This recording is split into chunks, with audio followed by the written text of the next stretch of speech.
ਕਰਨ ਲੱਗਿਆ। ਸੋ ਅਲੱਗ-ਅਲੱਗ ਮਾਧਿਅਮ ਤੇ ਤੁਸੀਂ ਮੇਰੇ ਨੂੰ ਵੇਖ ਰਹੇ ਹੋ। ਮੈਂ doctor Gurdeep Singh Sandhu homeopathic consultant ਤੁਹਾਡੀ ਸੇਵਾ 'ਚ ਹਾਜ਼ਰ ਹਾਂ 7021 ਵਿਲੇਜ ਪਾਰਕ ਵੇ ਡਬਲਨ ਦੇ ਉੱਪਰ। ਮੇਰਾ फ़ोन नंबर 4086871899। ਕਿਸੇ ਵੀ ਵੇਲੇ फ़ोन ਕਰਕੇ ਕਿਸੇ ਬਿਮਾਰੀ ਬਾਰੇ ਸਮਝਣਾ ਚਾਹੁੰਦੇ ਹੋ ਜਾਂ ਹੋਮਿਓਪੈਥਿਕ ਟ੍ਰੀਟਮੈਂਟ ਬਾਰੇ ਸਮਝਣਾ ਚਾਹੁੰਦੇ ਹੋ ਤਾਂ ਤੁਸੀਂ ਮੇਰੇ ਨਾਲ ਕਾਲ ਕਰ ਸਕਦੇ ਹੋ, ਰਾਬਤਾ ਕਾਇਮ ਕਰ ਸਕਦੇ ਹੋ।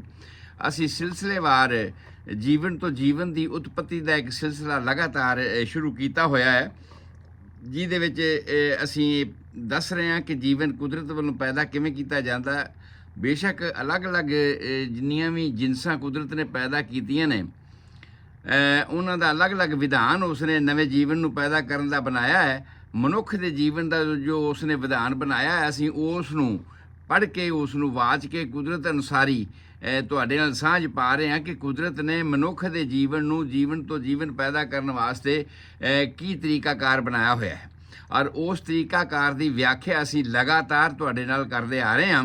ਔਰ ਅਸੀਂ ਹੁਣ ਇਸ ਸਟੇਜ 'ਤੇ ਪਹੁੰਚੇ ਸੀ ਕਿ ਉਹ ਜੀਵਨ ਮਾਂ ਦੇ ਪੇਟ ਵਿੱਚ ਪਲ ਕੇ 280 ਦਿਨ ਉੱਥੇ ਗੁਜ਼ਾਰ ਕੇ ਉਸ ਤੋਂ ਬਾਅਦ ਅੱਜ ਇਹ ਸਮਾਂ ਆਇਆ ਕਿ ਡਿਲੀਵਰੀ ਹੋਣੀ ਹੈ। ਅੱਜ ਉਸਨੇ ਇਸ ਸੰਸਾਰ ਦਾ ਇੱਕ ਹਿੱਸਾ ਬਣਨਾ। ਪਹਿਲਾਂ ਤਾਂ ਮਾਂ ਦੇ ਪੇਟ ਵਿੱਚ ਸੀ, ਜਿਹਦੇ ਵਿੱਚ ਇਨਵਾਇਰਨਮੈਂਟ ਦਾ ਉਹਦੇ ਨਾਲ ਕੋਈ ਸਾਂਝ ਨਹੀਂ ਸੀ, ਮਾਂ ਦੇ ਰਾਹੀਂ ਹੀ ਸੀ ਜਿਹੜੀ ਵੀ ਸਾਂਝ ਸੀਗੀ। ਅਤੇ ਅੱਜ ਉਹਦੀ ਸਾਂਝ ਜਿਹੜੀ ਹੈ ਇਸ ਸੰਸਾਰ ਦੇ ਵਿੱਚ, ਇਸ ਇਨਵਾਇਰਨਮੈਂਟ ਦੇ ਵਿੱਚ ਆਪਣੇ ਲੈਵਲ 'ਤੇ, ਆਪਣੇ ਤੌਰ 'ਤੇ ਬਣਨੀ ਹੈ।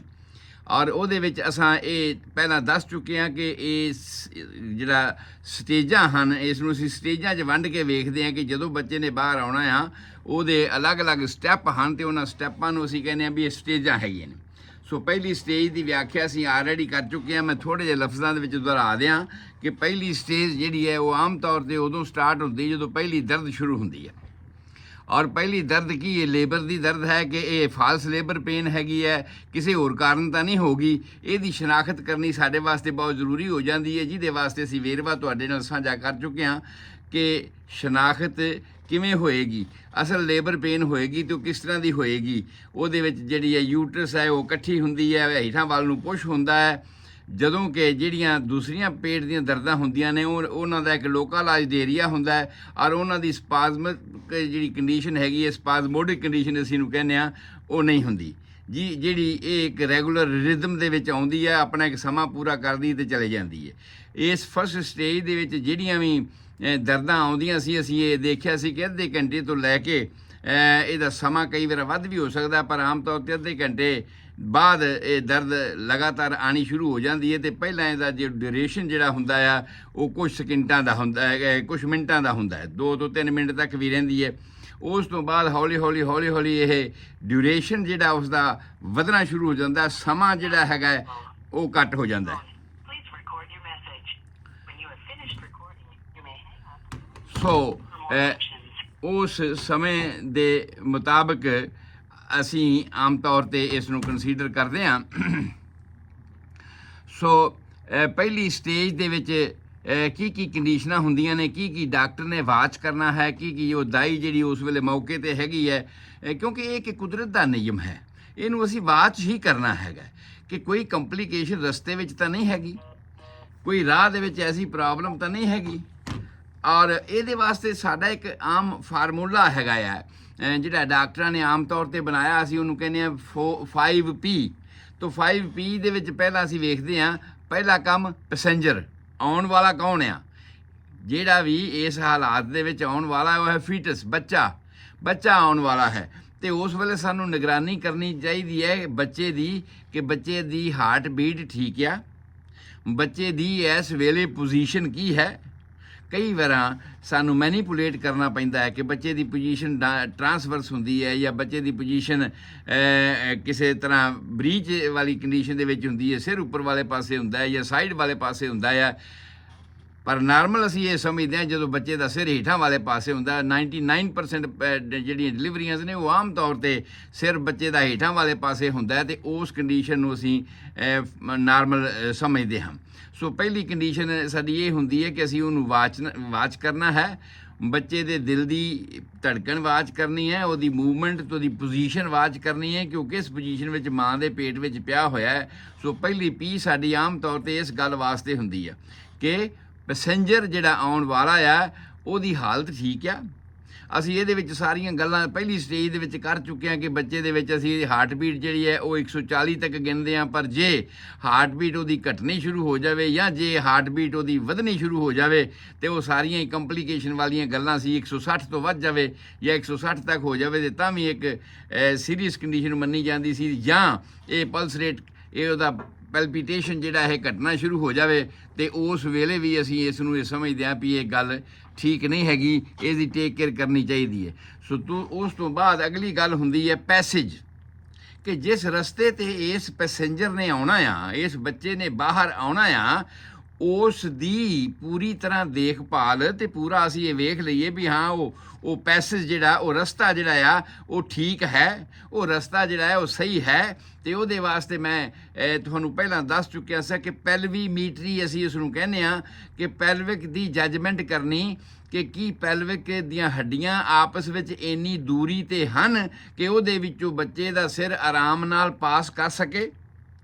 ਇਸ ਕਰਕੇ ਅਸੀਂ ਉਹਦੇ ਵਾਸਤੇ ਐਸਟੀਮੇਸ਼ਨਸ ਬਣਾਏ ਹੋਏ ਨੇ ਕਿ ਅਸੀਂ ਸਮਝਦੇ ਹਾਂ ਕਿ ਵੇਗ ਜਿੱਥੇ ਆਮ ਪਿੰਡਾਂ ਦੇ ਵਿੱਚ ਜਿੱਥੇ ਇਸ ਤਰ੍ਹਾਂ ਦੀ ਕੋਈ ਸਹੂਲਤ ਨਾ ਹੋਵੇ, ਉਸ ਵੇਲੇ ਫਿਸਟ ਜਿਹੜੀ ਤੁਹਾਡੀ ਮੁੱਠੀ ਬੰਦ ਹੱਥ ਦੀ ਹੈਗੀ ਹੈ, ਅਗਰ ਉਸ ਨੂੰ ਤੁਸੀਂ ਮਾਂ ਦੇ ਉਹ ਜਨਨ ਅੰਗਾਂ ਦੇ ਵਿੱਚ ਰੱਖ ਕੇ ਦੇਖੋ ਤਾਂ ਦੋਵੇਂ ਪਾਸੇ ਦੀਆਂ ਜਿਹੜੀਆਂ ਹੱਡੀਆਂ ਨੇ ਅਗਰ ਉਹਨਾਂ ਦੇ ਵਿੱਚ ਤੁਹਾਡੀ ਮੁੱਠੀ ਆ ਜਾਂਦੀ ਹੈ ਤਾਂ ਤੁਸੀਂ ਇਹ ਸਮਝੋ ਕਿ ਬਰਥ ਪੈਸੇਜਸ ਨਾਰਮਲ ਹਨ। ਪਰ ਕਈ ਵਾਰ ਬੀਬੀਆਂ ਨੂੰ ਬਚਪਨ 'ਚ ਕੋਈ ਪੋਲੀਓ ਹੋਇਆ ਹੋਵੇ ਜਾਂ ਬਚਪਨ 'ਚ ਕੋਈ ਤਕਲੀਫ ਹੋਈ ਹੋਵੇ ਜਾਂ ਹੱਡੀਆਂ ਦੀ ਡੀਫਾਰਮਿਟੀ ਕਿਸੇ ਵੀ ਤਰ੍ਹਾਂ ਹੋਈ ਹੋਵੇ ਤੇ ਇਹ ਜਿਹੜਾ ਬਰਥ ਪੈਸੇਜਸ ਹੈ ਇਹ ਨਾਰਮਲ ਨਾ ਹੋਵੇ, ਉਹਦੀ ਜਿਹੜੀ ਚੌੜਾਈ ਹੈ ਵਿਡਥ ਹੈ ਉਹ ਪੂਰੀ ਨਾ ਹੋਵੇ ਜਿਹਦੇ ਵਿੱਚੋਂ ਬੱਚੇ ਦਾ ਸਿਰ ਪਾਸ ਕਰ ਸਕੇ। ਤੇ ਉਸ ਹਾਲਾਤ ਵਿੱਚ ਸਾਨੂੰ ਪ੍ਰੀ ਪ੍ਰੀਕਾਸ਼ਨ ਪਹਿਲਾਂ ਹੀ ਪ੍ਰੀਕਾਸ਼ਨ ਲੈਣ ਦੀ ਲੋੜ ਹੁੰਦੀ ਹੈ ਤੇ ਉਹਦੇ ਪ੍ਰਬੰਧ ਸਾਨੂੰ ਕਰਨ ਦੀ ਲੋੜ ਹੁੰਦੀ ਹੈ ਤਾਂ ਕਿ ਹੁਣ ਆਖਰੀ ਮੌਕੇ ਤੇ ਆ ਕੇ ਕੋਈ ਤਕਲੀਫ ਨਾ ਹੋਵੇ। ਸੋ ਪਹਿਲੀ ਸਟੇਜ ਦੀਆਂ ਲੇਬਰ ਦੇ ਵਿੱਚ ਵੀ ਅਸੀਂ ਗੱਲਾਂ ਦੁਹਰਾਈਆਂ ਸੀ ਕਿ ਸਾਨੂੰ ਇਹਨਾਂ ਗੱਲਾਂ ਦਾ ਖਿਆਲ ਪਹਿਲਾਂ ਐਂਟੀਨੇਟਲ ਕਲੀਨਿਕਾਂ ਦੇ ਵਿੱਚ ਕਰ ਲੈਣਾ ਚਾਹੀਦਾ, ਜਦੋਂ ਮਾਂ ਦੀ ਲਗਾਤਾਰ ਚੈੱਕਅਪ ਹੁੰਦੀ ਰਹਿੰਦੀ ਹੈ ਪ੍ਰੈਗਨੈਂਸੀ ਦੇ ਆਖਰੀ ਮਹੀਨੇ ਦੇ ਵਿੱਚ, ਖਾਸ ਤੌਰ ਤੇ ਹੀ ਵਾਰ-ਵਾਰ ਚੈਕਿੰਗ ਹੁੰਦੀ ਰਹਿੰਦੀ ਤਾਂ ਕਿ ਇਹਨਾਂ ਸਾਰੀਆਂ ਗੱਲਾਂ ਨੂੰ ਕਿ ਆਉਣ ਵਾਲਾ ਫੀਟਸ ਜਿਹੜਾ ਹੈ ਉਹਦੀ ਨਾਰਮਲ ਹਾਲਤ ਹੈਗੀ ਹੈ, ਨਾਰਮਲ ਪੈਲਪੀਟੇਸ਼ਨ ਹੈਗਾ ਹੈ, ਉਹਨੂੰ ਕੋਈ ਡਿਸਟ੍ਰੈਸ ਨਹੀਂ ਹੈਗਾ। ਇਸੇ ਤਰ੍ਹਾਂ ਮਾਂ ਦੀ ਕੰਡੀਸ਼ਨ ਜਿਹੜੀ ਹੈ ਉਹ ਨਾਰਮਲ ਹੈਗੀ ਹੈ, ਮਾਂ ਨੂੰ ਕੋਈ ਡਿਸਟ੍ਰੈਸ ਨਹੀਂ ਹੈਗਾ। ਔਰ ਉਸੇ ਹਾਲਾਤ ਦੇ ਵਿੱਚ ਅਸੀਂ ਦੇਖਿਆ ਸੀ ਕਿ ਅਸੀਂ ਪੈਸੇਜਸ ਨੂੰ ਕਵਰ ਕਰ ਲਿਆ। ਪੈਸੇਜਸ ਤੋਂ ਬਾਅਦ ਫਿਰ ਸਾਡੀ ਤੀਸਰੀ ਪੀ ਜਿਹੜੀ ਪੀ ਹੁੰਦੀ ਹੈ ਉਹਨੂੰ ਅਸੀਂ ਕਹਿੰਦੇ ਹਾਂ ਪਾਵਰ, ਕਿ ਕੀ ਜੇ ਇਹ ਪੇਨ ਸਟਾਰਟ ਹੁੰਦੀ ਹੈ ਤੇ ਰੈਗੂਲਰ ਪੇਨ ਜਿਹੜੀ ਲੇਬਰ ਪੇਨ ਹੈ ਉਹਦੀ ਨੇਚਰ ਇਹ ਆ, ਉਹਦਾ ਸੁਭਾਅ ਇਹ ਆ ਕਿ ਹਰ ਪਲ ਉਹ ਵੱਧਦੀ ਜਾਏਗੀ। ਅੱਧੇ ਘੰਟੇ ਤੋਂ 20 ਮਿੰਟ, 20 ਮਿੰਟ ਤੋਂ 10 ਮਿੰਟ, 10 ਮਿੰਟ ਤੋਂ 5 ਮਿੰਟ, 5 ਮਿੰਟ ਤੋਂ 2-3 ਮਿੰਟ ਤੱਕ ਇਸ ਨੇ ਪਹੁੰਚਣਾ ਹੈ। ਔਰ ਜਿਹੜਾ ਉਹਦਾ ਸਮਾਂ ਡਿਊਰੇਸ਼ਨ ਕੁਝ ਸਕਿੰਟਾਂ ਦਾ ਸੀ ਉਹ ਵਧਣਾ ਸ਼ੁਰੂ ਹੋ ਜਾਣਾ ਹੈ ਤੇ ਅਲਟੀਮੇਟ 1 ਤੋਂ 1.5 ਮਿੰਟ ਤੱਕ ਵੀ ਰਹਿ ਸਕਦੀ ਹੈ। ਜਦੋਂ ਪ੍ਰੋਗਰੈਸ ਇਸ ਕੰਡੀਸ਼ਨ ਤੇ ਹੁੰਦੀ ਹੋਵੇ ਤੇ ਅਸੀਂ ਸਮਝ ਸਕਦੇ ਹਾਂ ਕਿ ਪਾਵਰ ਜਿਹੜੀ ਐਗਜ਼ਰਟ ਹੋਣੀ ਹੈ ਬੱਚੇ ਨੂੰ ਬਾਹਰ ਲਿਆਉਣ ਵਾਸਤੇ, ਉਹ ਪਾਵਰ ਬਿਲਕੁਲ ਨਾਰਮਲ ਹੈਗੀ ਹੈ। ਔਰ ਉਸ ਪਾਵਰ ਦੇ ਮੁਤਾਬਕ ਅਸੀਂ ਆਮ ਤੌਰ ਤੇ ਇਸ ਡਿਲੀਵਰੀ ਨੂੰ ਐਕਸਪੈਕਟ ਕਰਦੇ ਹਾਂ ਕਿ ਨਾਰਮਲ ਹਾਲਾਤ ਵਿੱਚ, ਨਾਰਮਲ ਸਮੇਂ ਦੇ ਵਿੱਚ ਡਿਲੀਵਰੀ ਹੋ ਜਾਏਗੀ। ਇਹ ਸਾਡੀਆਂ ਉਸ ਵੇਲੇ ਦੀਆਂ ਐਕਸਪੈਕਟੇਸ਼ਨਾਂ ਹੁੰਦੇ ਨੇ। ਸੋ ਪਹਿਲਾਂ ਅਸੀਂ ਵੇਖਿਆ ਪੈਸੇਂਜਰ, ਆਉਣ ਵਾਲਾ ਫੀਟਸ, ਉਹਦੀ ਹਾਲਤ ਨੂੰ ਵੇਖਿਆ। ਦੂਸਰਾ ਅਸੀਂ ਵੇਖਿਆ ਪੈਸੇਜਸ, ਕਿ ਮਾਂ ਦੇ ਜਿਸ ਰਸਤੇ ਵਿੱਚ ਉਸ ਬੱਚੇ ਨੇ ਬਾਹਰ ਆਉਣਾ ਆ ਉਸ ਰਸਤੇ ਵਿੱਚ ਕੋਈ ਰੁਕਾਵਟ ਜਾਂ ਕੋਈ ਡੀਫਾਰਮਿਟੀ ਜਾਂ ਕੋਈ ਐਸੀ ਚੀਜ਼ ਤਾਂ ਨਹੀਂ ਹੈਗੀ। ਉਸ ਤੋਂ ਬਾਅਦ ਅਸੀਂ ਵੇਖਿਆ ਕਿ ਉਸ ਦੀ ਪਾਵਰ ਪੂਰੀ ਹੈਗੀ ਹੈ। ਔਰ ਫਿਰ ਵੇਖਿਆ ਅਸੀਂ ਪਲਸੈਂਟਾ, ਕਿ ਕੀ ਪਲਸੈਂਟਾ ਪ੍ਰੀਵੀਆ ਤਾਂ ਨਹੀਂ ਹੈ, ਕੀ ਪਲਸੈਂਟਾ ਪਹਿਲਾਂ ਤੇ ਨਹੀਂ ਆ ਰਿਹਾ, ਔਰ ਕੀ ਇਸ ਤਰ੍ਹਾਂ ਤਾਂ ਨਹੀਂ ਹੋ ਰਿਹਾ ਕਿ ਪਾਰਸ਼ੀਅਲ ਪਲਸੈਂਟਾ ਪ੍ਰੀਵੀਆ ਹੋਵੇ ਤੇ ਬਲੀਡਿੰਗ ਵੀ ਨਾਲ ਸ਼ੁਰੂ ਹੋ ਰਹੀ ਹੈ ਤੇ ਸਿਰ ਵੀ ਨਾਲ ਆ ਰਿਹਾ ਹੈਗਾ। ਉਹਨਾਂ ਸਾਰੀਆਂ ਕੰਡੀਸ਼ਨਾਂ ਨੂੰ ਸਾਨੂੰ ਇਸ ਹਾਲਾਤ ਦੇ ਵਿੱਚ ਚੈੱਕ ਕਰ ਲੈਣ ਦੀ ਲੋੜ ਪੈਂਦੀ ਹੈ। ਇਹ ਵੀ ਸਾਡਾ ਚੌਥਾ ਪੀ ਹੋ ਗਿਆ ਕਿ ਪਲਸੈਂਟਾ ਦੀ ਦੇਖ ਰੇਖ। ਔਰ ਪਲਸੈਂਟਾ ਦੀ ਦੇਖ ਰੇਖ ਸਾਡੀ ਉਸ ਤੋਂ ਬਾਅਦ ਵੀ ਚਾਲੂ ਰਹਿੰਦੀ ਕਿ ਜਦੋਂ ਡਿਲੀਵਰੀ ਹੋ ਗਈ, ਪਲਸੈਂਟਾ ਬਾਹਰ ਆ ਗਿਆ, ਪਲਸੈਂਟਾ ਬਾਹਰ ਆਉਣ ਤੋਂ ਬਾਅਦ ਵੀ ਅਸੀਂ ਉਹਦਾ ਚੈੱਕਅਪ ਕਰਨਾ ਹੈ। ਮੈਂ ਤੁਹਾਨੂੰ ਦੱਸਿਆ ਸੀ ਕਿ ਇਹਦਾ 8 ਸੈਂਟੀਮੀਟਰ ਦੇ ਕਰੀਬ ਇਹਦਾ ਘੇਰਾ ਹੁੰਦਾ ਆ।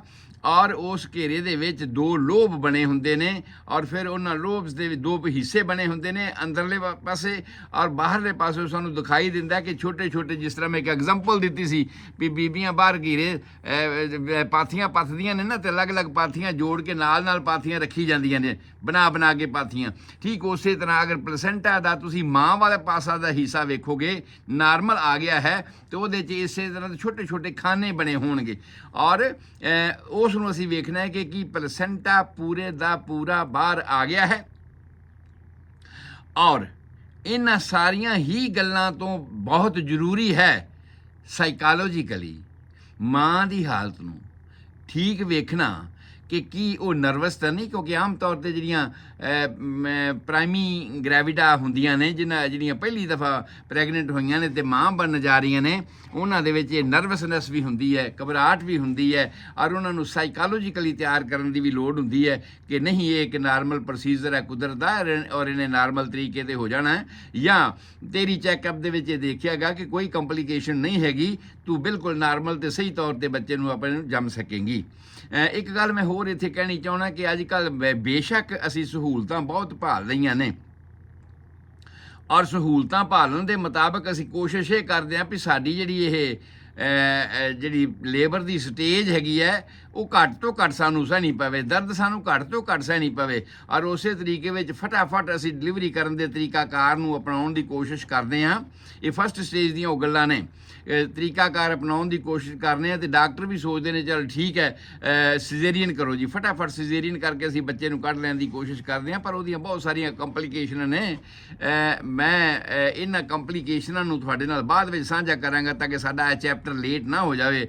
ਅਸੀਂ ਲੇਬਰ ਨੂੰ ਕੰਪਲੀਟ ਕਰਨਾ ਹੈਗਾ ਕਿ ਬੱਚੇ ਦੀ ਡਿਲੀਵਰੀ ਜਿਹੜੀ ਹੈ ਨਾਰਮਲ ਹੋ ਗਈ, ਇੱਥੋਂ ਤੱਕ ਅੱਜ ਅਸੀਂ ਪਹੁੰਚਣਾ ਹੈਗਾ।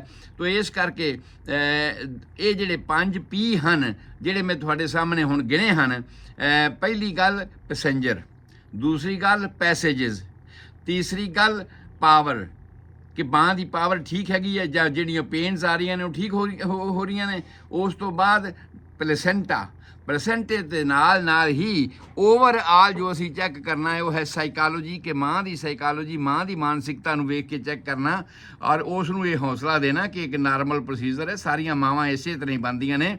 ਔਰ ਮੈਂ ਇਹ ਦੇਖਦਾ ਹਾਂ ਕਿ ਜਿੰਨੀ ਸਹੂਲਤ ਸਾਡੀ ਵੱਧ ਗਈ ਹੈ, ਅਸੀਂ ਦਰਦ ਤੋਂ ਤੇ ਬਚਾਅ ਕਰ ਲਿਆ ਹੈ, ਪਰ ਉਹਨਾਂ ਲਗਾਓ ਸਾਡਾ ਅਗਲੀ ਜਨਰੇਸ਼ਨ ਨਾਲ ਨਹੀਂ ਰਹਿ ਗਿਆ, ਜਾਂ ਇੰਝ ਇਹਨੂੰ ਉਲਟ ਸਮਝ ਲਓ ਕਿ ਅਗਲੀ ਜਨਰੇਸ਼ਨ ਦਾ ਲਗਾਓ ਸਾਡੇ ਨਾਲ ਉਹਨਾਂ ਨਹੀਂ ਰਹਿ ਗਿਆ। ਕਿਉਂਕਿ ਅਸੀਂ ਜਿਹੜੀ ਚੀਜ਼ ਮਹਿੰਗੀ ਖਰੀਦੀ ਹੁੰਦੀ ਹੈ ਨਾ, ਜਿਹੜੀ ਦਰਦਾਂ ਨਾਲ ਖਰੀਦੀ ਹੁੰਦੀ ਹੈ, ਉਹਦੀ ਸਾਨੂੰ ਜ਼ਿਆਦਾ ਜਿਹੜੀ ਕੇਅਰ ਕਰਨੀ ਪੈਂਦੀ ਹੈ ਜਾਂ ਜ਼ਿਆਦਾ ਸਾਡਾ ਲਗਾਓ ਉਸ ਗੱਲ ਨਾਲ ਹੁੰਦਾ ਵੀ ਬੜੀ ਮਹਿੰਗੀ ਚੀਜ਼ ਅਸੀਂ ਲਈਏ, ਬੜਾ ਸੰਭਾਲ ਕਰਦੇ ਹਾਂ ਅਸੀਂ ਉਹਦੀ। ਤੇ ਜੇ ਕੋਈ ਚੀਜ਼ ਸਸਤੀ ਮਿਲ ਗਈ ਹੋਵੇ ਤੇ ਫਿਰ ਅਸੀਂ ਉਹਦੀ ਇੰਨੀ ਸੰਭਾਲ ਨਹੀਂ ਕਰਦੇ। ਸ਼ਾਇਦ ਇਹ ਕੁਝ ਐਸਾ ਹੋ ਰਿਹਾ ਹੈ ਕਿ ਸਾਡੀ ਟੈਕਨੋਲੋਜੀ ਨੇ ਮਾਂ ਦੀ ਦਰਦ ਤੇ ਬੰਦ ਕਰ ਦਿੱਤੀ ਹੈ, ਲੇਕਿਨ ਉਹਦੇ ਨਾਲ ਮਾਂ ਦੀ ਦਰਦ ਬੰਦ ਕਰਨ ਤੋਂ ਬਾਅਦ ਜਿਹੜੇ ਸਾਡੇ ਸਮਾਜਿਕ ਸਰੋਕਾਰਾਂ ਦੇ ਵਿੱਚ ਫਰਕ ਪਿਆ ਹੈਗਾ ਉਸ ਨੂੰ ਅਸੀਂ ਰੋਕ ਨਹੀਂ ਸਕੇ। ਅੱਜ ਬੱਚਿਆਂ ਦਾ ਮਾਪਿਆਂ ਨਾਲ ਉਹ ਮੋਹ ਨਹੀਂ ਰਹਿ ਗਿਆ, ਉਹ ਹਾਲਾਤ ਨਹੀਂ ਰਹਿ ਗਿਆ। ਤੇ ਮੈਂ ਇਹ ਸਮਝਦਾ ਹਾਂ, ਮੇਰਾ ਇਹ ਜ਼ਾਤੀ ਆਪਣੀ ਫੀਲਿੰਗ ਹੈ ਕਿ ਸ਼ਾਇਦ ਇਸੇ ਕਰਕੇ ਹੀ ਸਾਡਾ ਉਹ ਲਗਾਓ ਨਹੀਂ ਰਹਿ ਗਿਆ, ਕਿਉਂਕਿ ਅਸੀਂ ਉਸ ਨੂੰ ਪ੍ਰਾਪਤ ਕਰਨ ਵਾਸਤੇ ਉਹ ਦਰਦਾਂ ਉਹ ਤਕਲੀਫਾਂ ਸਹਿਣ ਦੇ ਆਦੀ ਨਹੀਂ ਰਹੇ ਤੇ ਸਹਿਣੀਆਂ ਨਹੀਂ ਚਾਹੁੰਦੇ। ਖੈਰ ਉਸ ਤੋਂ ਅੱਗੇ ਚੱਲਦੇ ਹਾਂ ਕਿ ਅਗਲੀ ਸੈਕਿੰਡ ਸਟੇਜ ਹੈ। ਹੁਣ ਅਸੀਂ ਇਸ ਸਟੇਜ ਤੱਕ ਪਹੁੰਚ ਗਏ ਸਾਂ ਕਿ ਪੂਰਾ ਫੁੱਲ ਡਾਇਲੇਟੇਸ਼ਨ ਹੋ ਗਿਆ, ਜਿਹਨੂੰ ਅਸੀਂ 4 ਫਿੰਗਰ ਡਾਇਲੇਟੇਸ਼ਨ ਜਾਂ 10 ਸੈਂਟੀਮੀਟਰ ਡਾਇਲੇਟੇਸ਼ਨ ਕਹਿੰਦੇ ਹਾਂ, ਕਿ ਮਾਂ ਦੇ ਅੰਗਾਂ ਦਾ ਡਾਇਲੇਟੇਸ਼ਨ ਇੰਨਾ ਹੋ ਗਿਆ ਹੈ ਕਿ ਉਹਦੇ ਵਿੱਚੋਂ ਬੱਚੇ ਦਾ ਸਿਰ ਨਾਰਮਲੀ ਪਾਸ ਕਰ ਸਕਦਾ ਹੈ। ਸਾਡੇ ਕੋਲ ਹਸਪੀਟਲਾਂ ਦੇ ਵਿੱਚ ਤਾਂ ਮੈਜਰਮੈਂਟਸ ਹੁੰਦੇ ਨੇ, ਅਸੀਂ ਉਹਦੇ ਮੁਤਾਬਕ ਕਰਦੇ ਹਾਂ, ਪਰ ਵੇਗ ਫਾਰਮੂਲਾ ਆ 4 ਫਿੰਗਰ ਡਾਇਲੇਟੇਸ਼ਨ ਅਸੀਂ ਉਹਨੂੰ ਕਹਿੰਦੇ ਹਾਂ। ਔਰ ਜਦੋਂ ਫੁੱਲ ਡਾਇਲੇਟੇਸ਼ਨ ਹੋ ਜਾਂਦਾ ਹੈ, ਸਮਝੋ ਫਸਟ ਸਟੇਜ ਓਵਰ ਹੋ ਗਈ। ਇਹਦੀਆਂ ਕੰਪਲੀਕੇਸ਼ਨਾਂ ਦੀ ਆਪਾਂ ਗੱਲ ਕਰ ਲਈ ਹੈ। ਹੁਣ ਅਸੀਂ ਸੈਕਿੰਡ ਸਟੇਜ ਤੇ ਪਹੁੰਚ ਗਏ ਕਿ ਡਾਇਲੇਟੇਸ਼ਨ ਪੂਰਾ ਹੋ ਗਿਆ ਆ, ਦਰਦਾਂ ਦੀ ਜਿਹੜੀ ਸਪੀਡ ਹੈ ਉਹ ਅੱਗੇ ਨਾਲੋਂ ਵੱਧ ਗਈ ਹੈ, ਦਰਦਾਂ ਦਾ ਜਿਹੜਾ ਟਾਈਮ ਹੈ ਉਹ ਅੱਗੇ ਨਾਲੋਂ ਵੱਧ ਗਿਆ ਹੈ। ਸੋ ਉਸ ਦੇ ਮੁਤਾਬਕ ਹੀ ਅਸੀਂ ਇਸ ਨੂੰ ਅੱਗੇ ਲੈ ਕੇ ਚੱਲਾਂਗੇ ਵੀ ਸੈਕਿੰਡ ਸਟੇਜ ਦੇ ਵਿੱਚ ਜਿਹੜਾ ਹੈ ਉਹ ਬੱਚਾ ਪਹੁੰਚ ਗਿਆ ਔਰ ਅਸੀਂ ਉਸ ਨੂੰ ਸੈਕਿੰਡ ਸਟੇਜ ਦੇ ਵਿੱਚ ਕੀ ਕੰਪਲੀਕੇਸ਼ਨਾਂ ਨੇ ਮੈਂ ਉਹ ਤੁਹਾਡੇ ਨਾਲ ਸਾਂਝੀਆਂ ਕਰਨੀਆਂ ਨੇ। ਸੋ ਸੈਕੰਡ ਸਟੇਜ ਦੇ ਵਿੱਚ ਅਸੀਂ ਸ਼ੁਰੂ ਇੱਥੋਂ ਕਰਨਾ ਆ ਕਿ ਡਾਇਲੇਟੇਸ਼ਨ ਪੂਰਾ ਹੋ ਗਿਆ। ਡਾਇਲੇਟੇਸ਼ਨ ਪੂਰਾ ਹੋਣ ਤੋਂ ਬਾਅਦ ਹੁਣ ਸਾਡੇ ਚੈੱਕਅਪ ਕਰਨ ਵਾਲੀ ਗੱਲ ਕੀ ਹੈ ਕਿ ਕੀ ਕਿਤੇ ਅੰਬਲਾਈਕਲ ਕਾਰਡ ਦੇ ਕੋਈ ਪੋਰਸ਼ਨ ਜਿਹੜਾ ਬਲਜ ਆਊਟ ਬਾਹਰ ਆ ਰਿਹਾ, ਜਿਹਦੀ ਅਸੀਂ ਕੱਲ੍ਹ ਗੱਲ ਕਰ ਚੁੱਕੇ ਹਾਂ ਕਿ ਬਾਹਰ ਵਾਲੇ ਪਾਸੇ ਐਮਨੀਓਟਿਕ ਫਲੂਇਡ ਦਾ ਜਿਹੜਾ ਸੈਕ ਸੀ, ਜਿਹਦੇ ਵਿੱਚ ਬੱਚਾ ਘੁੰਮਦਾ ਸੀਗਾ, ਉਹ ਸਭ ਤੋਂ ਪਹਿਲਾਂ ਅਗਲੇ ਪਾਸੇ ਬਲਜ ਆਊਟ ਹੁੰਦਾ ਹੈ ਮਾਂ ਦੇ ਜਨਨ ਅੰਗਾਂ ਦੇ ਵਿੱਚ, ਤੇ ਉਹ ਸਾਨੂੰ ਉਸੇ ਤਰ੍ਹਾਂ ਦਿਖਾਈ ਦਿੰਦਾ ਹੈਗਾ। ਔਰ ਉਹ ਜਦੋਂ ਅਸੀਂ ਇਹ ਵੇਖਦੇ ਹਾਂ ਕਿ ਬਲਜ ਆਊਟ ਹੋ ਗਿਆ, ਤੇ ਉਸ ਬਲਜ ਆਊਟ ਦੇ ਵਿੱਚ ਪਲਪੇਟ ਕਰਕੇ ਸਾਨੂੰ ਇਹ ਵੇਖਣ ਦੀ ਜ਼ਰੂਰਤ ਹੈ ਕਿ ਕੀ ਇਹਦੇ ਵਿੱਚ ਕੋਈ ਅੰਬਲਾਈਕਲ ਕਾਰਡ ਦੀ ਕੁਆਇਲ ਤੇ ਨਹੀਂ ਹੈਗੀ। ਕਿਉਂ? ਜੇ ਐਸਾ ਹੋਇਆ ਕਿ ਉਹਦੇ ਵਿੱਚ ਅੰਬਲਾਈਕਲ ਕਾਰਡ ਆ ਗਈ ਤੇ ਬੱਚੇ ਦਾ ਸਿਰ ਪਾਸ ਕਰਨ ਲੱਗਿਆ ਸਾਨੂੰ ਇਹਦੇ ਵਿੱਚ ਕੰਪਲੀਕੇਸ਼ਨ ਹੋ ਸਕਦੀ ਹੈ ਕਿ ਬੱਚਾ ਜਦੋਂ ਸਿਰ ਪਾਸ ਕਰੇਗਾ ਉਸ ਵੇਲੇ ਅੰਬਲਾਈਕਲ ਕਾਰਡ ਜਿਹੜੀ ਹੈ ਉਹ ਘੁੱਟੀ ਜਾਏਗੀ, ਔਰ ਉਹਦੇ ਘੁੱਟੇ ਜਾਣ ਨਾਲ ਬੱਚੇ ਦਾ ਸਾਹ ਰੁਕ ਸਕਦਾ ਹੈ, ਬੱਚੇ ਨੂੰ ਖੁਰਾਕ ਘੱਟ ਮਿਲ ਸਕਦੀ ਹੈ, ਤੇ ਜੇ ਕਿਤੇ ਡਿਲੀਵਰੀ ਲੰਬਾ ਸਮਾਂ ਰਹਿ ਜਾਵੇ ਤਾਂ ਇਹਨਾਂ ਹਾਲਾਤਾਂ ਵਿੱਚ ਬੱਚੇ ਨੂੰ ਨੁਕਸਾਨ ਵੀ ਹੋ ਸਕਦਾ ਹੈ। ਸੋ ਇਸ ਕਰਕੇ ਇਸ ਨੁਕਸਾਨ ਨੂੰ ਬਚਾਉਣ ਵਾਸਤੇ ਸੈਕੰਡ ਸਟੇਜ ਦੀ ਸ਼ੁਰੂਆਤ ਆਪਾਂ ਕਰ ਰਹੇ ਹਾਂ ਚੀਮਾ ਸਾਹਿਬ, ਕਿ ਸੈਕੰਡ ਸਟੇਜ ਲੇਬਰ ਦੀ ਹੈਗੀ ਹੈ। ਉਹਦੇ ਵਿੱਚ ਡਾਕਟਰ ਦੇ ਜਾਂ ਦਾਈ ਨਰਸ ਦੇ ਵੇਖਣ ਵਾਲੀਆਂ ਗੱਲਾਂ ਇਹ ਹਨ ਕਿ ਉਸ ਵੇਲੇ ਜੋ ਬਲਜ ਆਊਟ, ਜੋ ਪੁਕਾਨਾ ਪਾਣੀ ਦਾ 4 ਵਾਟਰ ਬੈਗ ਅਸੀਂ ਉਹਨੂੰ ਕਹਿੰਦੇ ਹਾਂ, ਉਹ ਸਾਹਮਣੇ ਆ ਗਿਆ ਹੈ। ਉਸ 4 ਵਾਟਰ ਬੈਗ ਦੇ ਵਿੱਚ ਕਿਤੇ ਅੰਬਲਾਈਕਲ ਕਾਰਡ ਸਾਡੀ ਉਹ ਤਾਂ ਨਹੀਂ ਆ ਰਹੀ।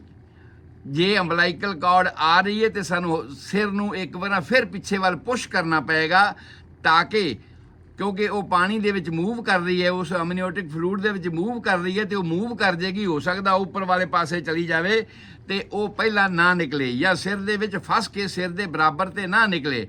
ਉਹਦੇ ਚਾਂਸਸ ਐਸਾ ਨੇ ਕਿ ਜੇ ਲੇਬਰ ਲੰਬਾ ਸਮਾਂ ਰਹਿ ਗਈ ਤੇ ਉਸ ਹਾਲਾਤ ਦੇ ਵਿੱਚ ਬੱਚੇ ਦਾ ਸਾਹ ਘੁੱਟਿਆ ਜਾ ਸਕਦਾ ਹੈ, ਬੱਚੇ ਨੂੰ ਖੁਰਾਕ ਨਹੀਂ ਮਿਲ ਸਕਦੀ, ਲੰਬਾ ਸਮਾਂ ਖੁਰਾਕ ਨਾ ਮਿਲਣ ਕਰਕੇ ਜਾਂ ਸਾਹ ਘੁੱਟੇ ਜਾਣ ਕਰਕੇ ਬੱਚੇ ਦੀ ਡੈਥ ਵੀ ਹੋ ਸਕਦੀ ਹੈ। ਸੋ ਇਹ ਉਸ ਵੇਲੇ ਦੀਆਂ ਵੇਖਣ ਵਾਲੀਆਂ ਕੰਡੀਸ਼ਨਾਂ ਹੁੰਦੀਆਂ ਨੇ ਕਿ ਕੋਈ ਅੰਬਲਾਈਕਲ ਕਾਰਡ 4 ਵਾਟਰ ਬੈਗ ਦੇ ਵਿੱਚ ਤਾਂ ਨਹੀਂ ਆ ਰਹੀ। ਉਸ ਤੋਂ ਬਾਅਦ ਅਸੀਂ ਇਸ ਸਟੇਜ ਦੇ ਵਿੱਚ ਆ ਕੇ, ਹਾਲਾਂਕਿ ਜਿਹੜੀਆਂ ਪਹਿਲੀ ਸਟੇਜ ਦੀਆਂ ਗੱਲਾਂ ਨੇ ਮੈਨੂੰ ਇੱਕ ਵਾਰ ਫਿਰ ਦੁਹਰਾ ਦਿਆਂ, ਕਿਉਂਕਿ ਉਹਨਾਂ ਦੀ ਸਾਨੂੰ ਫਿਰ ਇੱਥੇ ਜ਼ਰੂਰਤ ਹੈਗੀ ਹੈ ਕਿ ਅਸੀਂ ਇਹ ਸੈਪਟਿਕ ਮੈਜਰਸ ਲੈਣੇ ਨੇ। ਇਹ ਸੈਪਟਿਕ ਮੈਜਰਸ ਦਾ ਮਤਲਬ ਇਹ ਆ ਕਿ ਮਾਂ ਦੇ ਜਨਨ ਅੰਗਾਂ ਦੀ ਕੋਈ ਕਿਸੇ ਤਰ੍ਹਾਂ ਦਾ ਇਨਫੈਕਸ਼ਨ, ਕੋਈ ਕਿਸੇ ਤਰ੍ਹਾਂ ਦੀ ਸੈਪਟਿਕ ਬੱਚੇ ਨੂੰ ਨਾ ਹੋ ਜਾਵੇ।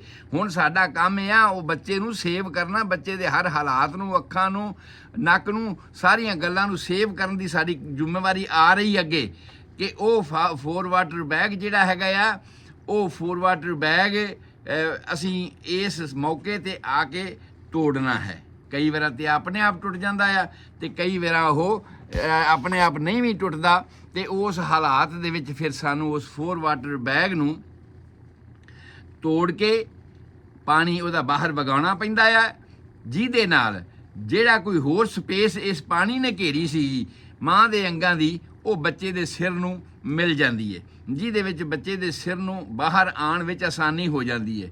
ਯਕੀਨਨ ਯਾਦ ਰਹੇ, ਇਸ ਕੰਡੀਸ਼ਨ ਦੇ ਵਿੱਚ ਜਦੋਂ ਕਿਸੇ ਦਰਦ ਦੀ ਪੂਰੀ ਐਕਸਟ੍ਰੀਮ ਹੁੰਦੀ ਹੈ, ਦਰਦ ਦੀ ਹਾਈਟ ਦੇ ਵਿੱਚ ਸਾਨੂੰ ਹਾਰਟ ਨੂੰ ਬਾਹਰੋਂ ਪ੍ਰੈਸ ਕਰਨਾ ਪੈਂਦਾ ਹੈ, ਕਿਤੇ ਐ ਨਾ ਹੋਵੇ ਹਾਈਟ ਦੇ ਵਿੱਚ ਜਦੋਂ ਦਰਦ ਪੂਰੀ ਤੇਜ਼ੀ ਦੇ ਨਾਲ ਆ ਰਿਹਾ ਹੋਵੇ, ਉਸ ਵੇਲੇ ਅਸੀਂ ਇਸ ਨੂੰ ਸਿਰ ਬਾਹਰ ਆਉਣ ਦਈਏ ਤੇ ਕਈ ਵਾਰਾਂ ਮਾਂ ਦੇ ਅੰਗਾਂ ਦੇ ਵਿੱਚ ਰੈਪਚਰ ਵੀ ਹੋ ਸਕਦੀ ਹੈ।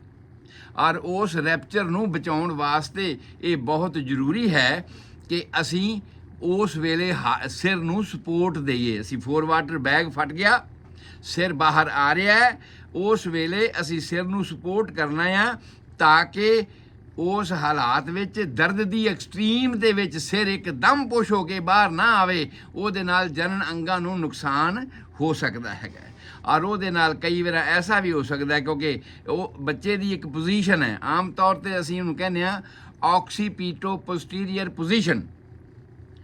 ਭਾਵ ਆਕਸੀਪੁੱਟ ਜਿਹੜੀ ਹੈ ਸਾਡੀ ਖੁੱਤੀ ਹੈ ਇਹ ਬਾਹਰ ਪਹਿਲਾਂ ਆਣੀ ਚਾਹੀਦੀ ਹੈ ਔਰ ਇਹ ਸਾਹਮਣੇ ਵਾਲੇ ਪਾਸੇ ਸਾਨੂੰ ਦਿਖਾਈ ਦੇਣੀ ਚਾਹੀਦੀ ਹੈ।